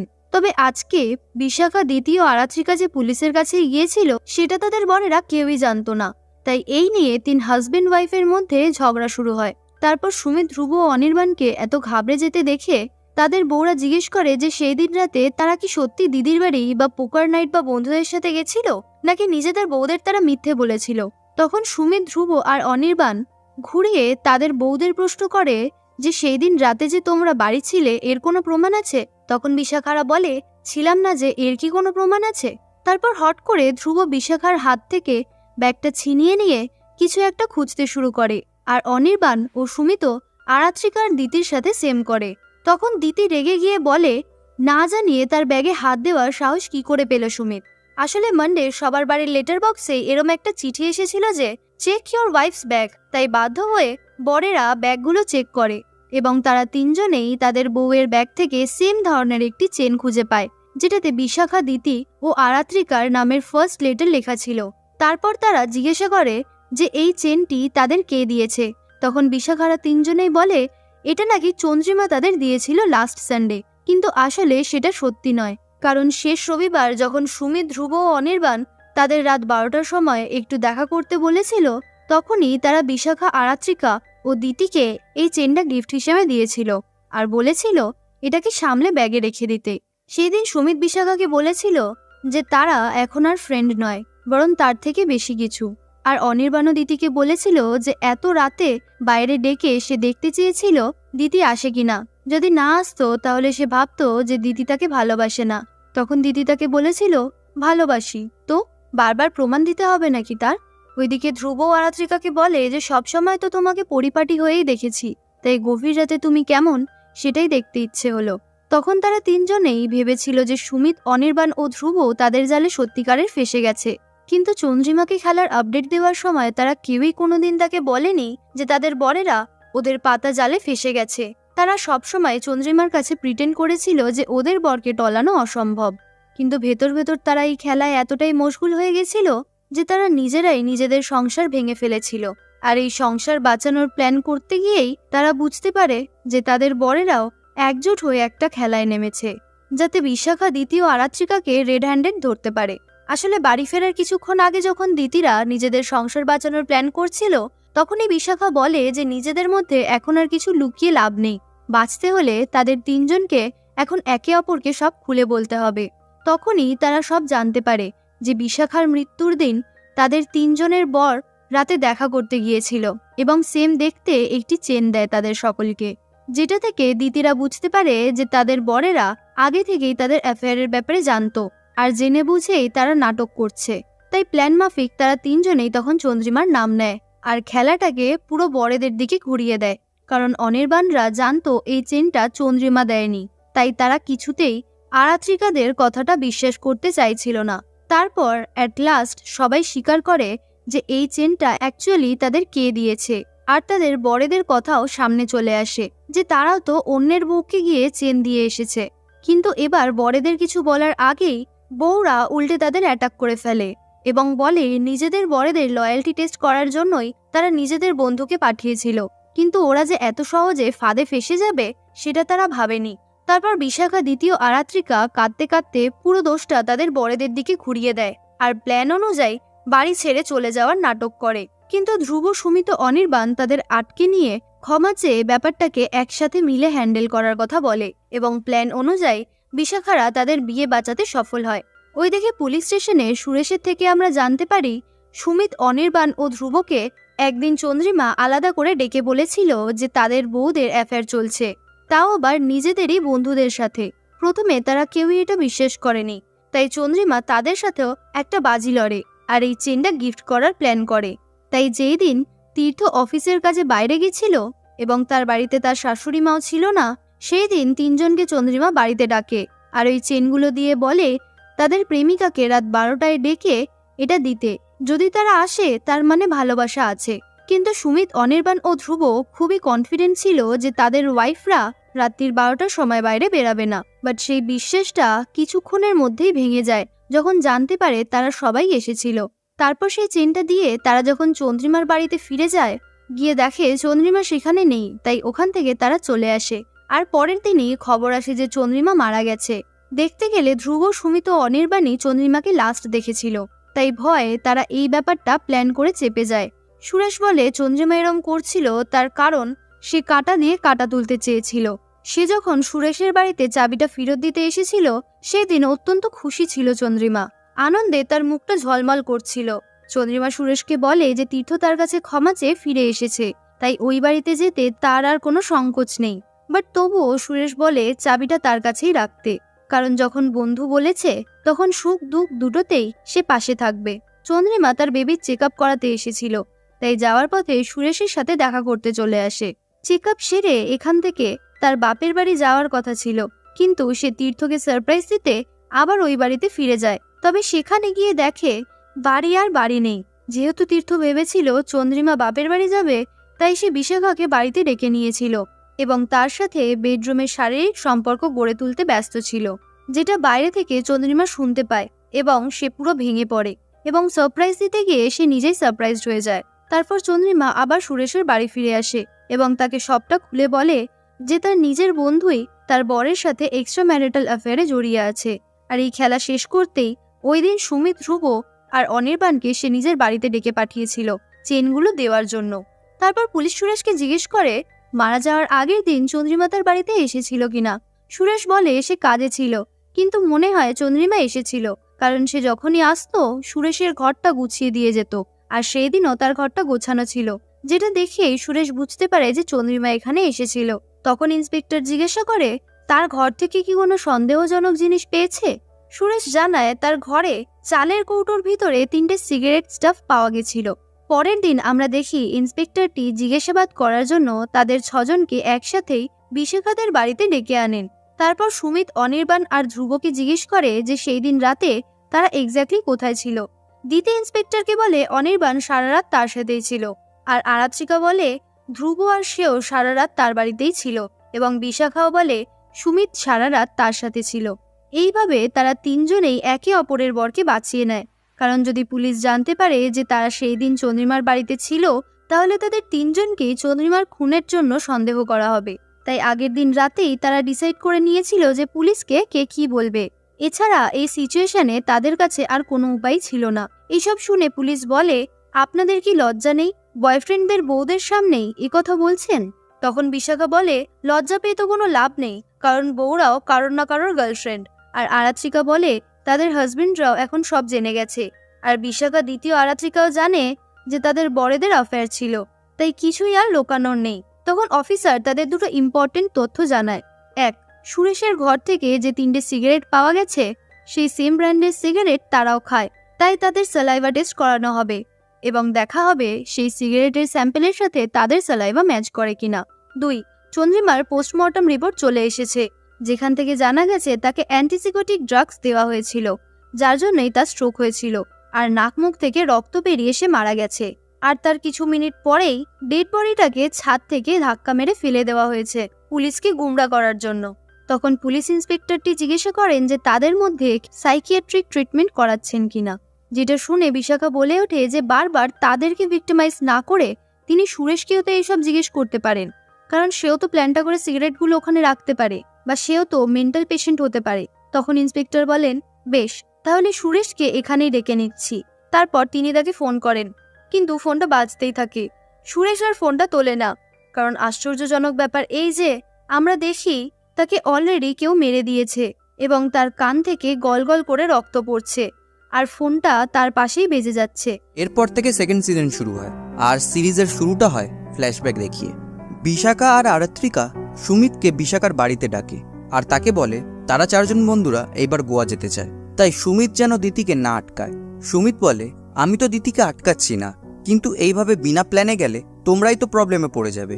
তখন আরাত্রিকা বলে, আমরা একটা অ্যাডভেঞ্চার চাই, তাই তো কোনো প্ল্যান করে যাচ্ছি না। এরপর বউয়েরা চলে যাওয়ার পর 4 জন স্বামী একটা বারে বসে আড্ডা মারছিল। আসলে বউয়ের হাত থেকে 5 দিনের জন্য রিহাই পেয়ে তীর্থ, ধ্রুব আর অনির্বাণ এই ফ্রিডমটাকে এনজয় করছিল, কিন্তু সুমিত দিতিকে নিয়ে অনেক টেনশনে ছিল। সুমিত বলে, 4টে মেয়ে গোয়ায় গেছে, কি না কি করছে কে জানে। ধ্রুব বলে, কি না কি করছে মানে কি করবে ওরা? সুমিত বলে, ওদের ফোনও তো সুইচ অফ। অনির্বাণ বলে, বাঁচা গেছে, ফোন অন মানেই তো নিজেরা মৎসব করবে আর ঘন ঘন ফোন করে জিজ্ঞাসা করবে, খেয়েছো, বাড়ি পৌঁছেছো, কখন ঘুমাবে। তখন তীর্থ বলে, সুমিত হয়তো ভাবছে গোয়া আফটার অল, নেশা করে যদি অন্য কারোর সাথে শুয়ে পড়ে। এই শুনে সুমিত বলে, না না, আমার বউ ওইসব করবে না, আমি জানি, আমি ভাবছি ওরা ঠিকঠাক হোটেল পেল কিনা। অনির্বাণ বলে, তোমার বউ করবে না মানে আমাদের বউ করবে। ধ্রুব বলে, তোমার বউ সতী সাবিত্রী, আমাদের বউ স্লাট। সুমিত বলে, আমি ওই রকম কিছুই বলতে চাইনি। তখন তীর্থ বলে, তোমরা তো রিয়াক্ট করছো কেন? সুমিত নিজের বউকে নিয়ে কনফিডেন্স দেখাতেই পারে, ও নিজের বউকে যতটা চেনে আমরা তো আর চিনি না। ও যদি তোমাদের বউকে নিয়ে কনফিডেন্স দেখাতো তোমাদের কি ভালো লাগতো? তখন ধ্রুব বলে, আমরা কখন বলেছি ও আমাদের বউকে নিয়ে কনফিডেন্স দেখাক? আমরা শুধু বলছি ও শুধু নিজের বউকে সিঙ্গল আউট করছে কেন? ও কি ভাবছে আমাদের বউয়েরা ওর বউকে গোয়ায় নিয়ে গিয়ে নষ্ট করে দেবে? তখন অনির্বাণ বলে, সুমিত যদি নিজের বউকে নিয়ে কনফিডেন্ট হয়, আমি আমার বউকে নিয়ে সুপার কনফিডেন্ট। মাঝে মধ্যে এমন আঁচড়ে কামড়ে ধরে না, মাঝে মাঝে মনে হয় একটু কম ভালোবাসলেই ভালো হতো। এই শুনে ধ্রুব বলে, বিশাখাও মাঝে মাঝে আমাকে নিয়ে এত বাড়াবাড়ি করে না, loyalty is good but she is too much. এই শুনে তীর্থ বলে, তাই বুঝি? এখানে ছোট করে বলে রাখি, আগের সিজনে আমরা দেখেছিলাম বিশাখার সাথে তীর্থর অ্যাফেয়ার চলছিল, যেটা চন্দ্রিমাও জেনে গেছিল, আর তারপরই চন্দ্রিমা খুন হয়। এই শুনে ধ্রুব বলে, কি বলতে চাইছো তুমি? আর আমরা জানতে পারি গোয়ায় যাবার আগে বিশাখা তীর্থর সাথে দেখা করেছিল। তীর্থ বলে, কারোর বউকে নিয়ে কিছু কনফিডেন্টলি বলা যায় না, কারণ মেয়েদের মাথায় কি চলে কারোর বোঝার সাধ্য আছে? তারা ততক্ষণই লয়াল যতক্ষণ না আমরা জানতে পারছি ওরা কি করছে আমাদের আড়ালে। সুমিত বলে, সবাই তো এক নাও হতে পারে। অনির্বাণ বলে, আমার বউ আমাকে ছাড়া চোখে অন্ধকার দেখে। ধ্রুব বলে, আমার বউ ভাগ্যটা ভালো, তাই তো আমি বিশাখার মতো বউ পেয়েছি। সে আরও বলে যে তীর্থ তার বউকে নিয়ে যতই ভয় দেখাক সে ভয় পাবে না। তখন তীর্থ বলে, নিজের বউকে নিয়ে এত কনফিডেন্ট হওয়া ভালো না। অনির্বাণ তীর্থকে বলে, কেন তোমার বউকে নিয়ে তোমার কনফিডেন্স নেই? কি করেছে ও? ধ্রুব বলে, বউ বেপথে গেলে তার কারণ কিন্তু বরের অক্ষমতাও হতে পারে। তুমি ক্ষমতাবান তো, এটা কি তোমার বউকে জিজ্ঞাসা করতে হবে? তীর্থ আস্তে আস্তে বলে, তুমি তোমার বউকে জিজ্ঞাসা করো। সুমিত সেটা দেখে বলে, কিছু বললে তীর্থ? তীর্থ বলে, বেশ, তাহলে বাজি ধরা যাক, আমি প্রমাণ করে দেবো যে কোনো বই সুযোগ পেলে সতী সাবিত্রী নয়, না বিশাখা, না দিতি, না আরাত্রিকা। সুমিত বলে, আমি আমার বউকে নিয়ে বাজি রাখতে পারবো না, আমাকে এইসব থেকে বাদ রাখো। কিন্তু বাকি দুজন মানে ধ্রুব আর অনির্বাণ এই প্রস্তাবে রাজি ছিল। তাই তীর্থ বলে, তাহলে একটা গেম খেলা যাক, বউ যাচাইয়ের খেলা। আমরা আমাদের বউদের জন্য নষ্ট হওয়ার সুযোগ করে দেব, তারপর দেখব ওরা কি করে। তখন এই খেলায় সবাই রাজি হয়ে যায়। সুমিত তীর্থকে বলে, যদি আমরা জিতে যাই, আমাদের বউ যদি ফাঁদে পা না দেয়, তার মানে ওরা লয়াল, তখন তুমি হেরে যাবে। তাহলে তোমায় কি পানিশমেন্ট দেওয়া হবে? তীর্থ বলে, যা তোমরা ডিসাইড করবে, আগে তো হারি। আর যদি আমি জিতে যাই, আমি যা বলবো তোমরা তাই করবে, আর যদি আমি হারি, তোমরা যা বলবে আমি তাই করব। এতে সবাই রাজি হয়ে যায়। তীর্থ এই খেলাটার রুল বানায়। সে বলে, এই খেলাটার ব্যাপারে কাউকে বলা যাবে না, অন্য কারোর বউকেও বলা চলবে না। এতে তারা তিনজনেই রাজি হয়। তীর্থ আরও বলে, আমি সুযোগ করে দেবো বউদের বেপথে যাবার, সেই বিষয়ে তোমরা আপত্তি করবে না। এতে তারা তিনজন রাজি হয় না। সুমিত বলে, তুমি কি করবে না করবে সেটা আগে আমাদের জানাতে হবে, আমরা যদি মত দিই তাহলেই তুমি এগোবে, কার না কার সাথে আমাদের বউদের ভিড়িয়ে দেবে সেটা করলে হবে না। এই শুনে তীর্থ বলে, আমি কখন বললাম যে আমি তোমাদের বউদের যাত্রার সাথে ভিড়িয়ে দেবো? আমি শুধু বললাম আমি আমাদের বউদের নষ্ট হওয়ার একটা সুযোগ তৈরি করে দেবো, এমন একটা সিচুয়েশন ক্রিয়েট করে দেবো যাতে ওরা ভাবতে পারে, ওরা লাগাম ছাড়া হতে পারে, আর আমরা বসে দেখব যে ওরা বেলাগাম হয়ে কি করে। অনির্বাণ জিজ্ঞাসা করে, কিভাবে? তীর্থ বলে, দাঁড়াও, এই তো সবে ডিল হলো, ছকটা কষার সময় তো দাও, ফোন দিয়ে একটা বের করবই, you just go with the flow. এরপর সিন প্রেজেন্টে ফিরে আসে। অনির্বাণ এই সব কথা নিয়েই ভাবছিল। তখন আরাত্রিকা তার কাছে আসে। আরাত্রিকাকে দেখে মনে হচ্ছিল ও অনেক ভয় পেয়েছে। আরাত্রিকা অনির্বাণকে বলে, তুমি আমাকে ছেড়ে এখানে চলে এসছো কেন? তুমি যেখানে থাকবে আমিও সেখানেই থাকবো। অনির্বাণ বলে, আমি এখানে ইন্সপেক্টর গায়েনের ফোনের ওয়েট করছিলাম, উনি আমায় ফোন করেছিলেন, ঘরে ফোনটা সাইলেন্ট ছিল, তাই মিস করে গেছি, এখানে এসে ওনাকে ফোন করেছিলাম, ওনার ফোন বিজি আসছে।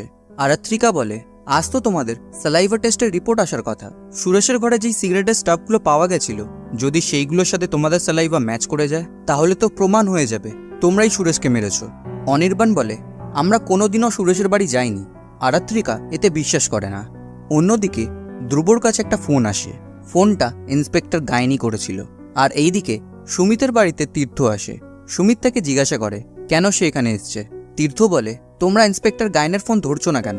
সুমিত বলে, তোমার জন্যই সব হয়েছে, তোমার জন্য আজ তিনটে মানুষ খুন হয়ে গেছে। তীর্থ বলে, তিনজনকারই নাক কান থেকে রক্ত, ব্রেন স্ট্রোক, তিনজনকারই সেম সিমটম, যাদের নিয়ে খেলা তারা এক এক করে সবাই মরে যাচ্ছে। আর তখন আমরা জানতে পারি দ্বিতীয় খুন হয়েছে সেই একইভাবে। আর তাই হয়তো আরাত্রিকার বিশাখা ভয় পাচ্ছিল, তারা ভাবছিল এইবার হয়তো তাদের নম্বর, কারণ এর আগে তাদের দুই বন্ধু খুন হয়েছে, এটাই ছিল তাদের ভয়ের কারণ। সুমিত তখন জিজ্ঞাসা করে, যাদের নিয়ে খেলা তারা এক এক করে মরে যাচ্ছে মানে? সুরেশও কি তোমার খেলার পার্ট ছিল নাকি? তীর্থ বলে, সব বলবো, তার আগে তোমরা বলো তো, তোমরা সুরেশের বাড়ি কখন গেছিলে? রিপোর্ট তো বলছে তোমাদের স্যালাইভা ম্যাচ করে গেছে। এই খবরটা বাকি দুজনও পায়, আর তারা সবাই অবাক হয়ে যায়। সিন আবার ফ্ল্যাশব্যাকে যায়, আর তারা সবাই দিতির খুনের পর সবাই দিতির বাড়ি গেছিল। অনির্বাণকে দিতির দিকে তাকিয়ে থাকতে দেখে আরাত্রিকা তাকে গিয়ে বলে, যদি অশান্তি না চাও এক্ষুনি বাড়ি চলো। এই দেখে আমরা বুঝতে পারি অনির্বাণ খেলাটা খেলতে খেলতে দিতিকে ভালোবেসে ফেলেছিল, আর সেটা আরাত্রিকাও বুঝতে পেরেছিল, তাই সে অনির্বাণের ওপর রেগে গেছিল।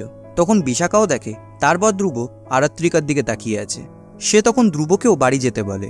চার বন্ধুর মধ্যে দুজন বেঁচেছিল, আর এই খেলাটার জন্য তাদের দুজনকার সম্পর্কও নষ্ট হয়ে গেছিল। সিন আবার প্রেজেন্টে ফিরে আসে। অনির্বাণ আরাত্রিকা এবং তাদের মেয়েদের বিশাখার বাড়িতে রেখে থানায় যেতে চায়। বিশাখাও এতে আপত্তি করে না। তখন ধ্রুবও থানায় যাবে বলে বেরোয়।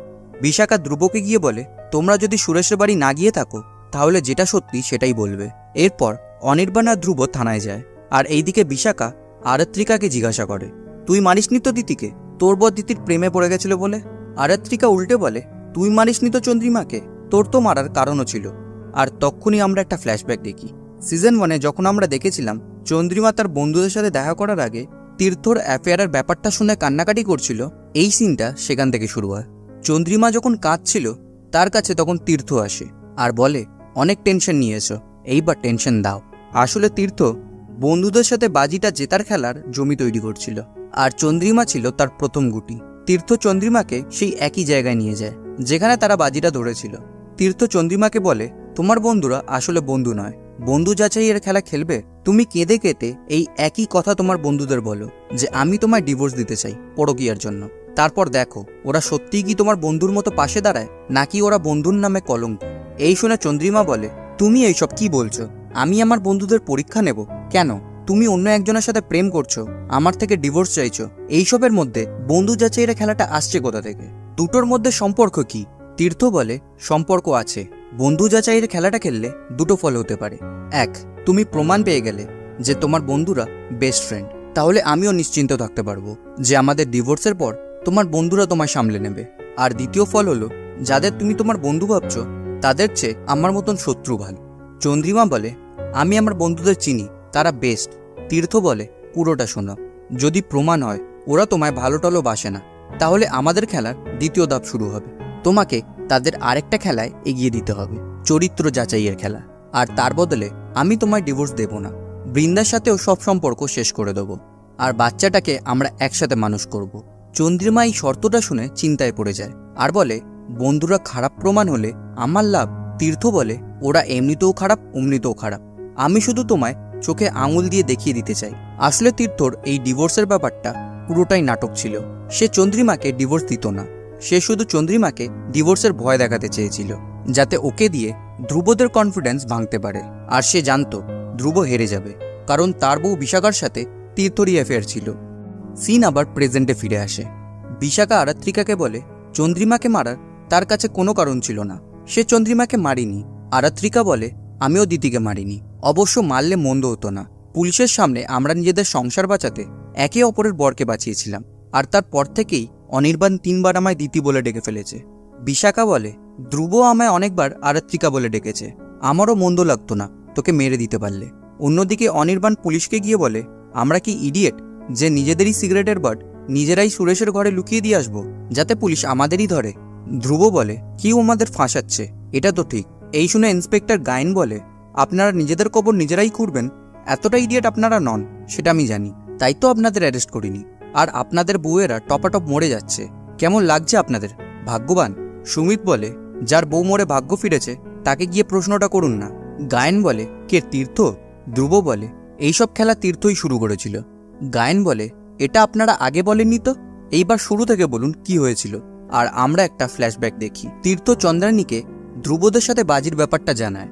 এরপর সিজন 1-এ যা দেখেছিলাম, চন্দ্রিমা তার 3 জন বন্ধুকে এই খেলায় মাতিয়ে তোলে।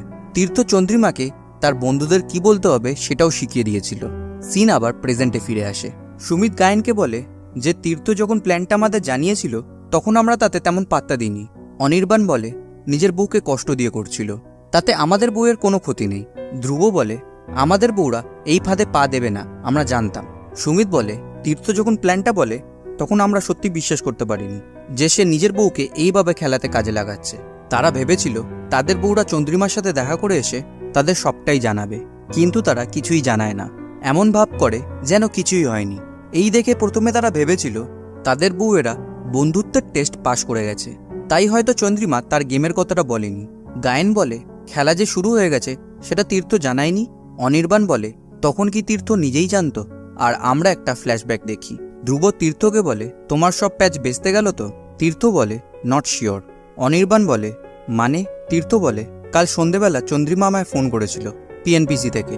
পিএনপিসি হলো সেই রেস্টুরেন্টের নাম যেখানে ওই 4 বন্ধু প্রত্যেক সপ্তাহ দেখা করত। চন্দ্রিমার কথা শুনে মনে হলো খেলাটা আর আমার হাতে নেই, খেলা ঘুরে গেছে। সেই দিন সবার যাবার পর চন্দ্রিমা আমায় আবার কল করেছিল আর বলেছিল এত শর্ত নিয়ে সে আর আমার সাথে থাকতে চায় না, সে ডিভোর্স চায়। এই বলে ফোনটা রেখে দিয়েছিল।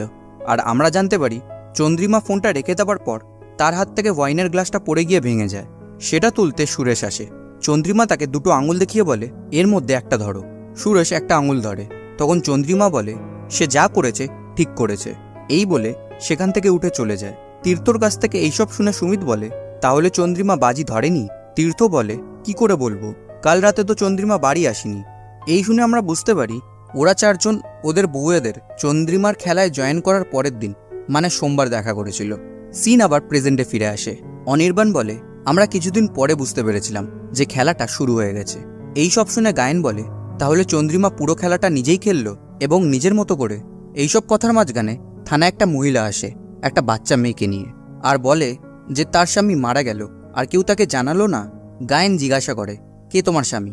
মহিলাটি বলে, সুরেশ। এই শুনে সবাই সেখানে অবাক হয়ে যায়, কারণ সুরেশ বলেছিল তার মেয়েদের প্রতি ইন্টারেস্ট নেই, তার ছেলেদের ভালো লাগে। তাহলে তার বউ কোথা থেকে এলো? গায়েন তখন ধ্রুবদের ছেড়ে দেয়। আর অন্যদিকে বিশাখা আর আরাত্রিকা ঠিক করে তাদেরকে কে মারতে চাইছে সেটা তারা খুঁজে বের করবে। তাই বিশাখা ঠিক করে প্রথমে তারা তীর্থর অফিসে যাবে। এই শুনে আরাত্রিকা জিজ্ঞাসা করে, তীর্থর অফিস কোথায়? আর আমরা জানতে পারি বিশাখা আগেও তীর্থর অফিসে একা দেখা করতে গেছিল, কিন্তু সে আরাত্রিকাকে মিথ্যে কথা বলে যে চন্দ্রিমা তাকে তীর্থর অফিস চিনিয়েছিল। তখনই আরাত্রিকাকে অনির্বাণ ফোন করে জানায় যে সুরেশ গে নয়, তার বউ বাচ্চা এসছে। এই শুনে আরাত্রিকা অবাক হয়ে যায়। অন্যদিকে ইন্সপেক্টর গায়েন সুরেশের বউকে জিজ্ঞাসা করে, তুমি এতদিন কোথায় ছিলে? সুরেশের বউ বলে, আমি গ্রামে থাকি। সুরেশ আগে সেখানেই একটা হোটেলে কাজ করত, কিন্তু একদিন জেদ করে কলকাতা চলে আসে। গায়েন জিজ্ঞাসা করে, তুমি কি করে সুরেশের খবরটা পেলে? সুরেশের বউ বলে, সুরেশ যে দোকানে কাজ করত সেই দোকানেরই বিশুদা ফোন করে জানিয়েছিল। এইদিকে বিশাখারা তীর্থর অফিসে গিয়ে পৌঁছায়। আরাত্রিকা তীর্থকে জিজ্ঞাসা করে, যেই দিন চন্দ্রিমা মারা যায় সেই দিন আপনি কোথায় ছিলেন? তীর্থ বলে, আমি অফিসের কাজে জামশেদপুর গেছিলাম। তখন বিশাখা বলে, আপনি ওখানে কতক্ষণ ছিলেন, তার কোনো প্রমাণ আছে? আর ফিরেছেন কখন, রাতে নাকি তারও আগে? তীর্থ বলে, তোমরা কি গোয়েন্দা হলে নাকি? বিশাখা বলে, আঘাতটা কোন দিক থেকে আসবে সেটা জানাটা দরকার। তীর্থ বলে, নতুন করে কি হলো বলো তো? ওরা কি তোমাদের বাজির কথাটা বলে দিয়েছে? এই শুনে আরাত্রিকা আর বিশাখা দুজনেই অবাক হয়ে যায়, কারণ তারা দুজনেই এই বাজির ব্যাপারে কিছুই জানে না। আর এই সময় তীর্থর কেবিনে একটা মেয়ে আসে আর তীর্থকে জিজ্ঞাসা করে, তুমি কি বিজি?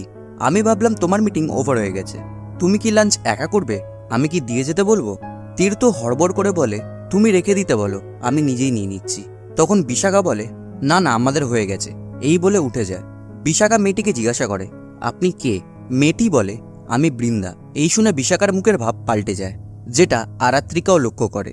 আসলে তীর্থ বিশাখাকে বলেছিল বৃন্দা অনেক বোরিং আর ন্যাকা টাইপের মেয়ে, মানে তীর্থ তাকে মিথ্যে কথা বলেছিল। আর এই ভেবে সে মনে মনে অনেক রেগে যায়, কিন্তু আরাত্রিকার সামনে নর্মাল বিহেভ করার চেষ্টা করে। এরপর বিশাখা ধ্রুবকে ফোন করে বলে যে তীর্থ বলল তোমরা একটা বাজির কথা লুকিয়ে গেছো, বাড়ি এসো, সব হিসেব হবে। আর অন্যদিকে আমরা জানতে পারি তীর্থ সত্যি কথাই বলেছিল, বৃন্দা আগে ছিচকাদুনের নেকি টাইপের মেয়েই ছিল, আর এই জন্য তীর্থ তাকে একদমই পছন্দ করতো না। কিন্তু হঠাৎই একদিন বৃন্দা পাল্টে যায়, এইভাবে সেজেগুজে অফিসে আসতে শুরু করে। তীর্থ তার সাথে অনেক মাসই একসাথে লাঞ্চ করেনি, কিন্তু তাও বৃন্দা ওদের সামনে এমনটা কেন করলো সেটা তীর্থ বুঝতে পারল না। পরে বৃন্দা তীর্থকে ফোন করে জানায় যে সুরেশ গে নয়, তার মানে চন্দ্রিমা তার সাথে নিরামিষ রাত কাটাতো না।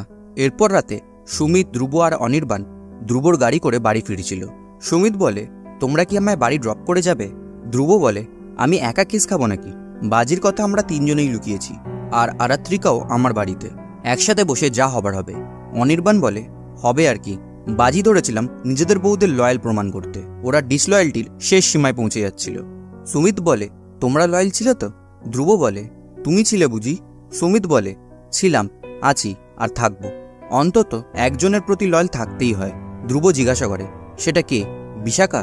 সুমিত বলে, আমাদের তীর্থকেও ডেকে নেওয়া উচিত।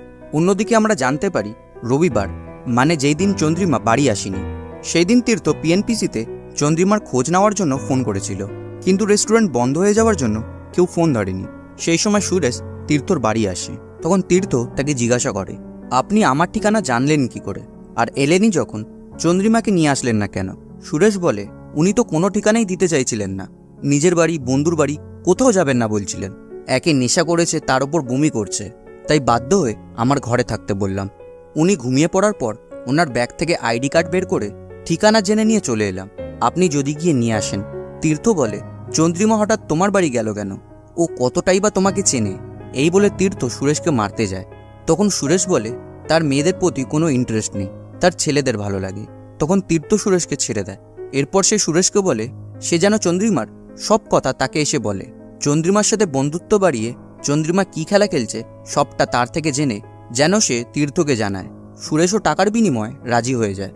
আর এই দেখে আমরা বুঝতে পারি সুরেশ তীর্থর হয়েই কাজ করছিল, আর সেও এই খেলায় জড়িয়ে গেছিল, তাই হয়তো তাকেও খুন হতে হয়েছিল। অন্যদিকে বরেরা সত্যিটা তাদের বউদের জানায়। এইসব কথার মাঝখানে সেখানে তীর্থ আসে এবং সাথে করে সে চন্দ্রিমার এবং দিতির ছবিও নিয়ে আসে। অন্যদিকে ইন্সপেক্টর গায়েন পিএনপিসিতে গিয়ে ওয়েটার বিশুর সাথে কথা বলে। গায়েন তাকে জিজ্ঞাসা করে যে সেই কি সুরেশের বউকে খবরটা দিয়েছিল। বিশু বলে হ্যাঁ। গায়েন বলে আমি যখন জিজ্ঞাসাবাদ করতে এখানে এসেছিলাম তোমাকে তো দেখিনি, তুমি কোথায় ছিলে? বিশু বলে সুরেশ আমার খুব ভালো বন্ধু ছিল, আর ওর মারা যাওয়ার খবরটা আমায় অনেক বড় ধাক্কা দিয়েছিল, তাই কিছুদিন কাজে আসিনি। গায়েন তাকে জিজ্ঞাসা করে সুরেশ কি গিয়েছিল? বিশু বলে তাহলে সে চন্দ্রিমার সাথে কি করছিল? আর এর জন্যে চন্দ্রিমার বর এখানে এসে সুরেশকে একবার মারধরও করেছিল। গায়েন জিজ্ঞাসা করে আর কি কখনো দেখেছিলেন তীর্থকে এখানে? বিশু বলে না, কিন্তু অন্য একটা মহিলা সুরেশের সাথে দেখা করতে এসেছিল। গায়েন জিজ্ঞাসা করে চন্দ্রিমার কোনো বন্ধু? বিশু বলে না, অন্য একজন, একাই আসে আর 1 কাপ কফি খেয়ে চলে যায়।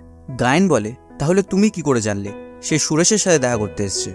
বিশু বলে কেউ 1 কাপ কফির জন্য 2000 টাকা টিপ দেয়, তার মানে সে সুরেশের সাথেই দেখা করতে এসেছিল। অন্যদিকে বিশাখা তীর্থকে বলে আপনি এটা আমাদের জানানোর একবার প্রয়োজনও মনে করেননি। আরাত্রিকা টোন কেটে বলে বিশাকে অন্তত জানানো উচিত ছিল। বিশাখা প্রশ্নটা এড়িয়ে যাওয়ার চেষ্টা করে ধ্রুবকে বলে যে তুমি তো দেখছি আজ আরাত্রিকার কথা ছাড়া অন্য কারোর কথা শুনতেই পাচ্ছ না। আসল কথা হচ্ছে তীর্থ সুরেশকে ভাড়া করেছিল যাতে ও নিজের বউয়ের ওপর নজর রাখতে পারে। তার মানে তীর্থর সুরেশকে মারার কারণ থাকতেই পারে। এই শুনে অনির্বাণ তীর্থর দিকে তেড়ে গিয়ে বলে তার মানে দিতিকেও তুমিই মেরেছ। তখন সুমিত অনির্বাণকে বলে তুমি হয়তো ভুলে যাচ্ছ, দিতি আমার বউ, তোমার নয়। তখন তীর্থ বলে তোমাদের কি কারোর খেয়াল আছে কে কার স্ত্রী বা কে কার হাজবেন্ড? তখন আরাত্রিকা তীর্থকে বলে তোমার মুখে এইসব মানাচ্ছে না। অফিসে বৃন্দা, বাইরে বি বলে আটকে যায়। আসলে সে বিশাখা বলতে গিয়ে বলে না, কিন্তু এইটুকুতেই সবার সন্দেহ বেড়ে যায়। ধ্রুব বলে বি মানে কার কথা বলছো? বিশাখা তখন আবার কথাটা কাটানোর চেষ্টা করে। সুমিত বলে বি নামের লকেট তো আমি বিশাখাকে দিয়েছিলাম, তার মানে কি তুমি বিশাখার কথা বলছো? বিশাখা তখন আবার কথাটা কাটানোর চেষ্টা করে, কিন্তু তখনই ওর চন্দ্রিমার ছবির ওপর চোখ পড়ে আর সে চন্দ্রিমার হাসির আওয়াজ শুনতে পায়, তাই সে নিজের কান বন্ধ করে নেয়। তখন তীর্থ বলে আর লুকিয়ে কোনো লাভ নেই, আমাদের সব সত্যিটা জানানো উচিত। বি মানে বিশাখা। এই শুনে ধ্রুব বিশাখাকে একটা চড় মারে। এরপর আমরা আবার একটা ফ্ল্যাশব্যাক দেখি। আমরা সিজন 1-এ দেখেছিলাম চন্দ্রিমা 3 জন বরকে দেখা করতে ডেকেছিল। এই সিনটা চন্দ্রিমার সাথে দেখা করার পরের ঘটনা। চন্দ্রিমা তাদের বলেছিল যে তীর্থ তাকে ডিভোর্স দিতে চায়, তাই তারা যেন তীর্থকে বোঝায় যেন তীর্থ এইরকম না করে। এই ব্যাপারটাই তারা তীর্থকে জানায়। এই শুনে তীর্থ বলে আমি তো ডিভোর্স চাইনি, ডিভোর্স তো ও চেয়েছে, আর সেটাও তো তোমাদের বলেছিলাম। আর আমরা জানতে পারি তীর্থ চন্দ্রিমাকে ডিভোর্স দিতে চাইছিল না, সে তাদের বেবিটাকেও চেয়েছিল, কিন্তু চন্দ্রিমা তাদের বেবিটা নষ্ট করে দিতে চাইছিল। কিন্তু এইদিকে সে তীর্থর বন্ধুদের অন্য কথা বলল, তাই তীর্থ বলে চন্দ্রিমা অন্য কোনো গেম খেলছে। সুমিত অনির্বাণকে বলে এর পরের পার্টটা আমাদের বলা উচিত। তীর্থ বলে কোন পার্টটা? সুমিত বলে সেই রেস্টুরেন্টে যখন তীর্থ ওয়াশরুমের জন্য উঠেছিল তখন তারা 3 জন ঠিক করেছিল যে কোনো কিছু ঠিক করার আগে তারা নিজেরা একবার কথা বলে নেবে, তারা নিজেদের মধ্যে কিচ্ছু গোপন করবে না। এই শুনে বিশাখা বলে আপনারা কবে প্রথম কথা বলেছিলেন? অনির্বাণ বলে সেই যেই দিন ফোনগুলো এলো। মানে সুমিত, অনির্বাণ আর ধ্রুব দেখা করার পর তাদের সাথে যা যা হয়েছিল তারা একে অপরকে জানিয়েছিল। এই শুনে আরাত্রিকা বলে পালিয়ে আর লাভ নেই, আমরা সবাই ধরা পড়ে গেছি। বিশাখা বলে এর থেকে নাক মুখ থেকে রক্ত উঠে মরে গেলেই ভালো হতো, কি বোকামোটাই না করলাম। তীর্থ বলে তাহলে তোমরা 3 জনেই জানতে তোমাদের বউরা কি খেলা খেলছে? অনির্বাণ বলে হ্যাঁ জানতাম, আমাদের বউয়েরা আমাদের নামে কি বাজে বাজে কথা বলে চলেছে, ঠিক যেমন তুমি তীর্থ চন্দ্রিমাকে নিয়ে বলতে বাজে কথা। যে করেই হোক খেলা জিততেই হবে, তার জন্য যদি নিজেদের কাছের মানুষকে হেয় করতে হয় তাও ঠিক, যেমন তুমি চন্দ্রিমাকে হেয় করে দাবার বড়ি বানিয়েছিলে। আরাত্রিকা অনির্বাণকে বলে সবটা জেনেও বুঝতেও দাওনি একটুও? অনির্বাণ বলে খেলতে কি তোমরা একাই জানো নাকি? আসলে তারা দেখতে চেয়েছিল যে তাদের বউরা আর কত নিচে নামতে পারে। এরপর বাড়ি ফেরার সময় রাত্রি অনির্বাণকে বলে তোমরা তো প্রথম থেকেই জানতে আমরা কেমন তোমাদের ছোট করছি, আমি যেমন করেছি দ্বিতীয় তেমন করেছে, ও তো মিথ্যে কথা বলেছে, তাও ওর প্রতি তোমার এত কেন টান? অনির্বাণ বলে দিতি আলাদা। রাত্রি বলে কিসে আলাদা, কেন আলাদা ও? অনির্বাণ বলে ধ্রুবর এত টান কেন তোমার প্রতি, ও তো জানতো তুমি কি জিনিস। রাত্রি বলে কারণ আমি আলাদা, সত্যি সত্যিই আলাদা। অন্যদিকে থানায় বৃন্দা ইন্সপেক্টর গায়েনের সাথে দেখা করতে আসে। অন্যদিকে রাতে তীর্থ বিশাখাকে কল করে বলে যে আমি জানি যে তুমি আমায় আর সহ্য করতে পারছো না, কিন্তু আর কেউ নেই যার সাথে এই কথাগুলো ডিসকাস করতে পারবো। চন্দ্রিমা কেন বলেছিল ও যদি না থাকে তাহলে সুরেশ তোমাদের ওর কথা যেন ভুলতে না দেয়, কেন থাকবে না মনে হয়েছিল ওর? বিশাখা বলে সেটা আমি কি করে জানবো, আর আমি জানতেও চাই না। তীর্থ বলে ভালো করে ভাবো, এই একটা প্রশ্ন কিন্তু তোমার আর রাত্রি মানে আরাত্রিকার বিপদ কার থেকে সেটা চিনিয়ে দিতে পারে। বিশাখা তখন ভাবতে বসে। আর অন্যদিকে বৃন্দা গায়েনকে বলে যে আপনি এখনও তীর্থকে অ্যারেস্ট করেননি, ওই চন্দ্রিমাকে খুন করেছে। গায়েন বলে আপনি কি করে বুঝলেন যে চন্দ্রিমাকে ওই খুন করেছে?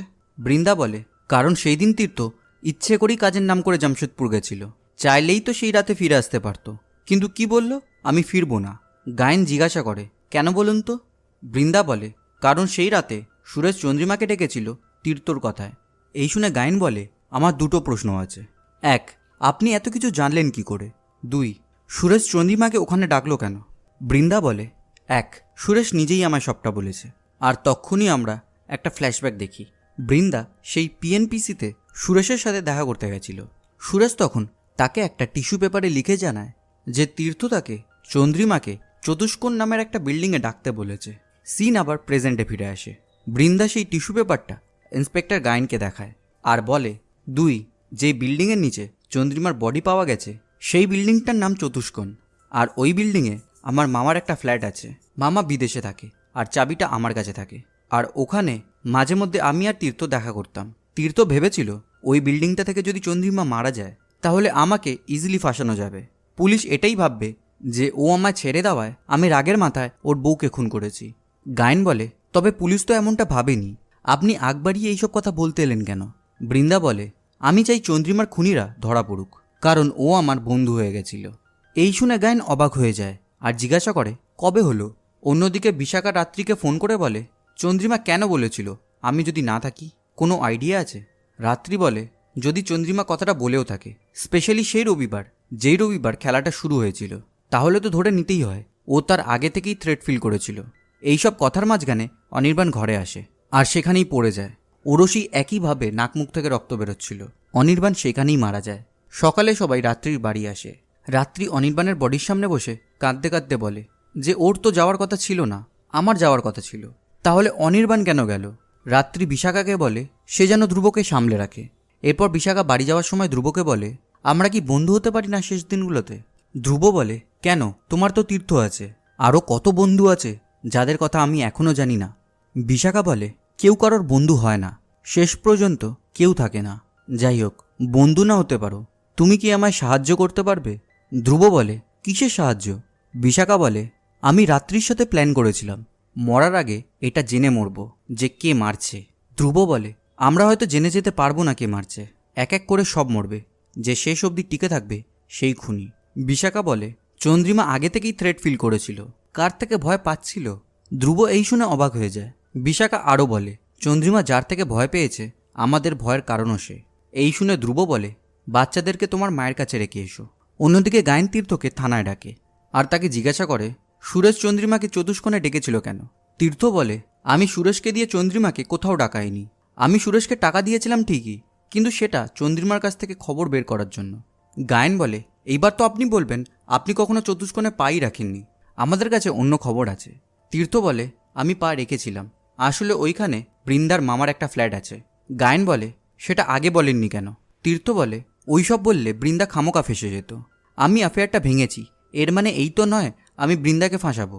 গায়েন বলে আপনি কি জানেন চন্দ্রিমার সাথে বৃন্দার বন্ধুত্ব ছিল? তীর্থ এই শুনে নিজের কানকে বিশ্বাস করতে পারে না। আসলে চন্দ্রিমা একদিন বৃন্দাকে নিজেদের বাড়িতে ডাকে। চন্দ্রিমা বৃন্দাকে জিজ্ঞাসা করে তীর্থ তোমায় এখানে কখনো আনিনি? বৃন্দা বলে না, তীর্থ বলেছিল আপনার মাথা খারাপ আছে, আপনি নর্মাল নন, তাই ও আমায় এখানে কখনো আনিনি। চন্দ্রিমা বলে তীর্থ আমায় ডিভোর্স দিয়ে তোমায় বিয়ে করবে বলেছিল, এই নাটকটা কতদিন চালিয়েছিল? বৃন্দা বলে 6 মাস তো হয়েই গেল। চন্দ্রিমা জিজ্ঞাসা করে কতদিন হলো তোমাদের ছাড়াছাড়ি হয়েছে? বৃন্দা বলে 3-4 দিন হয়েছে। তীর্থ বলল যে আপনার মাথায় গন্ডগোল আছে, তাই আপনাকে এই অবস্থায় ছেড়ে দেওয়াটা উচিত হবে না। চন্দ্রিমা বলে আমার মাথায় গন্ডগোল নেই, আমি প্রেগনেন্ট। বৃন্দা চন্দ্রিমাকে দেখে বুঝতে পারে যে তীর্থ তাকে সব মিথ্যে কথা বলেছিল। চন্দ্রিমা আরও বলে তুমি তীর্থকে ছেড়ো না, ও তোমার সরলতার সুযোগ নিয়েছে, ওকে শাস্তি দেওয়া দরকার। তীর্থ এইসব শুনে গায়েনকে জিজ্ঞাসা করে যে এইসব আপনাকে কে বলেছে? তখনই অনির্বাণের বৌদি গায়েনকে ফোন করে দেখা করতে বলে। এরপর গায়েন তীর্থকে বলে যে আপনাকে পিএনপিসির বাইরে সুরেশকে ধমকাধমকি করতে দেখা গেছে, কি করতে গেছিলেন ওখানে? তীর্থ বলে সুরেশ টাকা নিয়েও চন্দ্রিমার কোনো ঠিকঠাক খবর দিচ্ছিল না, তাই গেছিলাম। আর আমরা একটা ফ্ল্যাশব্যাক দেখি। সেই দিন তীর্থ এই নিয়ে সুরেশকে অনেক ধমকাচ্ছিল। তখন সুরেশ বলে, আপনি আগের দিন যখন আমায় ফোন করলেন তখন চন্দ্রিমা আমার সামনে বোধহয় দেখে ফেলেছে আপনার নাম্বারটা। এই শুনে তীর্থ আরও রেগে যায় আর বলে, তুমি আমার নাম্বারটা আমার নাম দিয়ে সেভ করে রেখেছো? এই বলে সুরেশকে মারতে যায়। তখন সুরেশ বলে, না না, দেখতে পাইনি, আমি সরিয়ে নিয়েছিলাম। সে তীর্থকে আরও বলে যে সেই দিন চন্দ্রিমা নিজের মনে মনে বলছিল ওর বাচ্চার ওপর কারোর দাবি নেই। এই শুনে সুরেশ বলে, আপনার হাজব্যান্ড যদি ভালো বাবা হতে চায় তাহলে? এই শুনে চন্দ্রিমা বলে, তার চেয়ে তুমি ওর বাবা হয়ে যাও। সুরেশ বলে, আমি? চন্দ্রিমা বলে, হ্যাঁ, একই তো, সবই এক। আর এই শুনে আমরা বুঝতে পারছিলাম চন্দ্রিমা হয়তো তীর্থর নাম্বারটা দেখে ফেলেছিল। সিন আবার প্রেজেন্টে ফিরে আসে। গায়েন তীর্থকে জানায় যে চন্দ্রিমাই বৃন্দার গেট আপ চেঞ্জ করেছিল। রাতে ধ্রুব আর বিশাখা আবার সেই পিএনপিসিতে যায় যাতে তারা এটা জানতে পারে তাদের কে মারতে চাইছে। বিশাখা বলে সে ওই বিশু ওয়েটারের সাথে কথা বলতে চায়। অন্যদিকে গায়েন অনির্বাণের বৌদির সাথে ওদের বাড়িতে কথা বলতে যায়। অনির্বাণের বৌদি বলে, যেই রাতে চন্দ্রিমা মারা যায় সেই রাতে অনির্বাণ বাড়ি ছিল না, রাত্রি একাই ছিল। রাতে ঘুম আসছিল না, তাই রাত্রির কাছ থেকে ঘুমের ওষুধ চাইতে গিয়ে দেখলাম দরজাটা ভেজানো আছে। ওদের বারান্দায় গিয়ে দেখি রাত্রি বাড়ির বাইরে ধ্রুবর সাথে কথা বলছে। গায়েন বলে, জানি। তারপর অনির্বাণের বৌদি বলে, ওরা কি বলছিল সেটাও জানেন? গায়েন বলে, না, জানি না, কি বলছিল ওরা? অন্যদিকে বিশাখা ধ্রুবকে জিজ্ঞাসা করে, আমার মতো রাত্রিও তো মিথ্যে কথা বলেছে, ঠকিয়েছে, তাও ওর প্রতি তোমার এত টান কিসের? তক্ষুনি আমরা একটা ফ্ল্যাশব্যাক দেখি। ধ্রুব আরাত্রিকার সাথে রাতে দেখা করতে গেছিল। সেই দিন আরাত্রিকা মানে রাত্রি তাকে সব বলে দেয়, এই খেলাটার ব্যাপারেও বলে দেয়, আর বলে সে তাকে ভালোবেসে ফেলেছে। এই শুনে ধ্রুব বলে সে সব জানে। আর সিন আবার প্রেজেন্টে ফিরে আসে। বিশাখা বলে, ও সব সত্যিটা তোমায় আগে বলে দিয়ে তোমার চোখে সতী সাবিত্রী হয়ে গেছে। অন্যদিকে অনির্বাণের বৌদি বলে সে দরজার আড়াল থেকে শোনে যে রাত্রি ধ্রুবকে বলছে, কি করব, আমার অনির্বাণ, তোমার বিশাখা, সারা জীবন এইভাবে লুকোচুরি করে যেতে হবে। ধ্রুব বলে, যদি মুক্তি পেয়ে যাই। রাত্রি বলে, কিভাবে? অন্যদিকে বিশাখা বিশুকে জিজ্ঞাসা করে, চন্দ্রিমা সুরেশকে কি কি বলেছিল, আমাদেরকে একটু বলবে? বিশু বলে, আমার পুলিশকে যা বলার বলে দিয়েছি, এর বাইরে আমার কাউকে কিছু বলার নেই। বিশাখা বলে, পুলিশ কি বলেছে শুনেছ তো? আমাদের 4 বন্ধুর মধ্যে 2জন অলরেডি মারা গেছে, আর আমরা 2জনও মারা যাব কোনো সময়। তুমি চাইলে কিন্তু আমাদের বাঁচাতে পারতে। এই শুনে বিশু বলে, আপনাদের ঝুট ঝামেলার মধ্যে গিয়েই তো বিশু মরে গেল, তাই আপনাদের কিছু হয়ে গেলে আমার কিছু যায় আসে না। এই বলে বিশু সেখান থেকে চলে যায়। ধ্রুব বলে, আমার মন বলছে বিশু ছেলেদের প্রতি ইন্টারেস্টেড, সুরেশকে ভালোবাসতো নাকি। এইদিকে রাত্রি সুমিতের সাথে ছিল। সে সুমিতকে বলে, তুমি ছাড়া আর আমার দুঃখ কে বুঝবে? কেউ তো আর কাছের মানুষকে হারায়নি। তীর্থর কথা তো বাদই দিলাম, ওর কাছে চন্দ্রিমার কোনো ভ্যালুই ছিল না। সুমিত বলে, আমরা তীর্থর ওপর রেগে আছি, রেগে থাকাটাই স্বাভাবিক, কিন্তু দেখতে গেলে তীর্থরই সবথেকে বেশি ক্ষতি হয়েছে। চন্দ্রিমা তো একা যায়নি, চন্দ্রিমার বাচ্চাটাও ছিল। এই কথার মাঝখানে তখনই সেখানে ইন্সপেক্টর গায়েন আসে আর রাত্রিকে বলে, চন্দ্রিমা যেদিন মারা যায় সেই দিন তো আপনি ধ্রুবর সাথে রাত কাটিয়েছিলেন। রাত্রি বলে, কী সব যাতা বলছেন আপনি? গায়েন বলে, আমি কি বললাম? যা বলার আপনারাই তো বলেছিলেন, যেটা আমরা সিজন 1-এ দেখেছিলাম। গায়েন আরও বলে, সেই দিন আপনি আর ধ্রুব বিশাখা আর অনির্বাণের থেকে মুক্তির উপায় খুঁজছিলেন, তা কিভাবে মুক্তি পাওয়ার প্ল্যান করেছিলেন? অন্যদিকে ধ্রুব বিশুকে গিয়ে বলে, আপনি সুরেশকে ভালোবাসতেন না? বিশু বলে, না না, দেখুন এইসব কথা এখানে বলবেন না। ধ্রুব বলে, আজ সকালে রাত্রির হাজবেন্ড মারা গেছে, যেইভাবে সুরেশ মারা গেছিল। আমার ওয়াইফ তখন মিথ্যে কথা বলেছিল, বিপদ শুধু ওদের নয় আমাদেরও, এরপর হয়তো আমার পালা। বিশু বলে, দেখলেন তো কিভাবে মিথ্যে কথা বলল আপনার ম্যাডাম, ওরা সব পারে। অবশ্য সুরেশও কোনো ভালো লোক ছিল না। ধ্রুব বলে, কেন, আপনার সাথে কিছু করেছে? বিশু বলে, না না, তেমন কিছু না, কিন্তু এখানে সব বলা যাবে না, তাই আপনারা একটু বাইরে ওয়েট করুন। অন্যদিকে রাত্রি বলে, আমি যদি ওই রকম কথা বলেও থাকি তাহলে আপনার কি মনে হয় আমি অনির্বাণকে মেরে মুক্তি পেয়েছি? গায়েন বলে, কেন পাননি? রাত্রি বলে, না, স্বামী স্ত্রী একে অপরের থেকে মুক্তি চাইলে ডিভোর্স দেয়, খুন করে না। ধ্রুব ভেবেছিল এই খেলাটা জানাজানি হয়ে গেলে এই ছুতো করে বিশাখাকে ডিভোর্স দেবে, আর অনির্বাণও হয়তো তাই ভেবেছিল। এরপর তো সমস্ত পথ ক্লিয়ার। এই শুনে সুমিত বলে, এই জন্য কি কাল তুমি বিশাখার তীর্থর ব্যাপারটা এক্সপোজ করে দিলে? গায়েন বলে, সেই দিন রাতে আপনি আর ধ্রুব একসাথে রাত কাটাননি তো? আপনার যা সেটা দেখেছে, তার মানে আমি জানি না সেই দিন রাতে ধ্রুব কোথায় ছিল। এরপর সে সুমিতকে জিজ্ঞাসা করে, আপনিও কি বিশাখার সাথে ছিলেন নাকি সেটাও নাটক? এইদিকে বিশু বিশাখা ধ্রুবকে বলে যে আমি সুরেশকে অনেকবার বলেছিলাম, বারণ করেছিলাম চন্দ্রিমার ব্যাপারটায় না জড়ানোর জন্য, কিন্তু সুরেশ শোনেনি। বিশাখা জিজ্ঞাসা করে, ওদের মধ্যে কি কোনো অ্যাফেয়ার ছিল? বিশু বলে, সুরেশের একটাই ভালোবাসা ছিল, আর তার জন্যই সে মরল, আর সেটা হলো টাকা। এর ওপর নজর রাখার জন্য ওর থেকে টাকা নিত, ওর ওপর নজর রাখার জন্য এর থেকে টাকা নিত, আর চন্দ্রিমার ওপর নজর রাখার জন্য কম করে দুজনের থেকে টাকা নিত। ধ্রুব বলে, দুজনের থেকে টাকা নিত? একজন তো তীর্থ, আরেকজন কি? বিশু কিছু বলতে যাবে তখনই রাত্রি বিশাখাকে ফোন করে বলে যে গায়েন সব জেনে গেছে, যে সেই দিন রাতে আমরা হাজব্যান্ড সোয়াইপিং করিনি। ও এখন জানতে চায় বড়রা কোথায় ছিল। ও এখন সুমিতকে নিয়ে বেরোলো জেরা করতে। ধ্রুবকেও নিশ্চয়ই ডাকবে যদি গায়েন জেনে যায় যে সেই দিন রাত্রে বড়রা চন্দ্রিমার বাড়িতে ছিল। এই শুনে বিশাখা ধ্রুবকে বলে, বিশুকে বাড়ি নামিয়ে দাও, আমাদের বাড়ি ফিরতে হবে। অন্যদিকে গায়েন সুমিতকে জিজ্ঞাসা করে যে সেই দিন রাত্রে সে কোথায় ছিল। এইদিকে বাড়ি ফিরে বিশাখা ধ্রুবকে বলে যে পুলিশকে সব সত্যিটা বলে দিতে। আর তখনই আমরা একটা ফ্ল্যাশব্যাক দেখি। সেই দিন রাতে বড়রা সবটাই জানতো যে বউয়েরা লকেটটা নিয়েছে, তাই তারা চন্দ্রিমাকে ফেস করতে চাইছিল না, কিন্তু তাও তারা চন্দ্রিমার বাড়ি যায়। সুমিতও এইসব গায়েনকে জানাচ্ছিল, আর ধ্রুব বিশাখাকে। তারা চন্দ্রিমার বাড়ি পৌঁছে দেখে চন্দ্রিমা বাড়ি থেকে বেরিয়ে গাড়ি নিয়ে কোথাও যাচ্ছে। তারা চন্দ্রিমাকে ফলো করে সেই চতুষ্কোণ বিল্ডিং অবধি যায়। তারপর তারা আবার সেখান থেকে চন্দ্রিমার বাড়ি ফিরে আসে আর চন্দ্রিমার জন্য সেখানেই ওয়েট করে। এইসব শুনে গায়েন বিশ্বাস করে না, আর এইদিকে বিশাখাও বিশ্বাস করে না। গায়েন সুমিতকে জিজ্ঞাসা করে সেই বিল্ডিংয়ের বাইরে তারা কি সুরেশকে দেখেছিল। সুমিত বলে না, তারা কাউকে দেখেনি। এরপর আবার আমরা একটা ফ্ল্যাশব্যাক দেখতে পাই। সেই রবিবার রাতে চন্দ্রিমা বিশাখা, আরাত্রিকা আর দিতিকে মেসেজ করে বলে যদি সত্যি বন্ধু হোস তাহলে চতুষ্কোণের বিল্ডিংয়ের সাথে দেখা করতে হয়। সিন আবার প্রেজেন্টে ফিরে আসে। গায়েন ধ্রুবকে আলাদা করে সেই একই প্রশ্ন করে যেগুলো সে সুমিতকে করেছিল, আর ধ্রুব একই উত্তর দেয়। কিন্তু তাও গায়েনের তাদের ওপরই সন্দেহ হয়। তখন ধ্রুব বলে চতুষ্কোণে সিসিটিভি নেই, দেখলে বুঝবেন আমরা সত্যি কথা বলছি। গায়েন বলে সেটাই হলো মুশকিল, সিসিটিভিগুলো অকেজ হয়ে গেছিল বলে সব কটা নতুন করে ইনস্টল করার প্ল্যান চলছিল, কিন্তু তার মধ্যেই এই হয়ে গেল। ধ্রুব বলে কে কে জানতো সিসিটিভি খারাপ। এরপর আমরা আবার একটা ফ্ল্যাশব্যাক দেখি। চন্দ্রিমা বৃন্দাকে সুরেশের বাড়িতে ডাকে এবং তাকে বলে সে সুরেশের ফোনে তীর্থর ফোন আসতে দেখেছিল, আর সে বুঝেছে সুরেশ তার ইনফরমেশন তীর্থকে দিয়ে দিচ্ছে, আর বৃন্দা এই জন্যই সুরেশের কাছে গেছিল। বৃন্দা চন্দ্রিমাকে জানায় যে সুরেশ বলেছে তীর্থ অন্য কারোর সাথে রিলেশনে রয়েছে, তাই সে সুরেশকে বলেছে সে যেন চন্দ্রিমাকে এখানেই আটকে রাখে। চন্দ্রিমা এই শুনে বলে তীর্থ তো বড় খেলুড়ে। বৃন্দা তাকে জিজ্ঞাসা করে কি করবে ভাবছো। চন্দ্রিমা বলে বাড়িতে আজ আমায় যে করে হোক যেতেই হবে, কিন্তু দেখব সুরেশ আমায় কি করে আটকায়। আর এই জন্যই চন্দ্রিমা সুরেশকে বলে যে তার আজ চেক আপ আছে, কিন্তু যেতে মন করছে না। এই শুনে সুরেশ বলে মনটা কি তীর্থর কাছে পড়ে আছে, তাহলে যাও তীর্থর কাছে। সুরেশ চন্দ্রিমাকে আটকায় না। আর এইসব কথাই বৃন্দা ইন্সপেক্টর গায়েনকে জানিয়েছিল। প্রথমে চন্দ্রিমা বুঝতে পারেনি সুরেশ কি করতে চাইছে, তারপর বাড়ি গিয়ে বুঝেছিল যে সুরেশ আসলে তীর্থকে ধরিয়ে দিতে চাইছে। সিন আবার প্রেজেন্টে ফিরে আসে। গায়েন ধ্রুব আর সুমিতকে ছেড়ে দেয়। এরপর সে তীর্থকে ফোন করে বলে যে কাল সকালে সে তার বাড়ি যাবে, আর সুমিত ধ্রুবকে বলে যে সেই দিন মানে রবিবার রাতে সে বিশাখাকে চতুষ্কোণের দিকে যেতে দেখেছিল।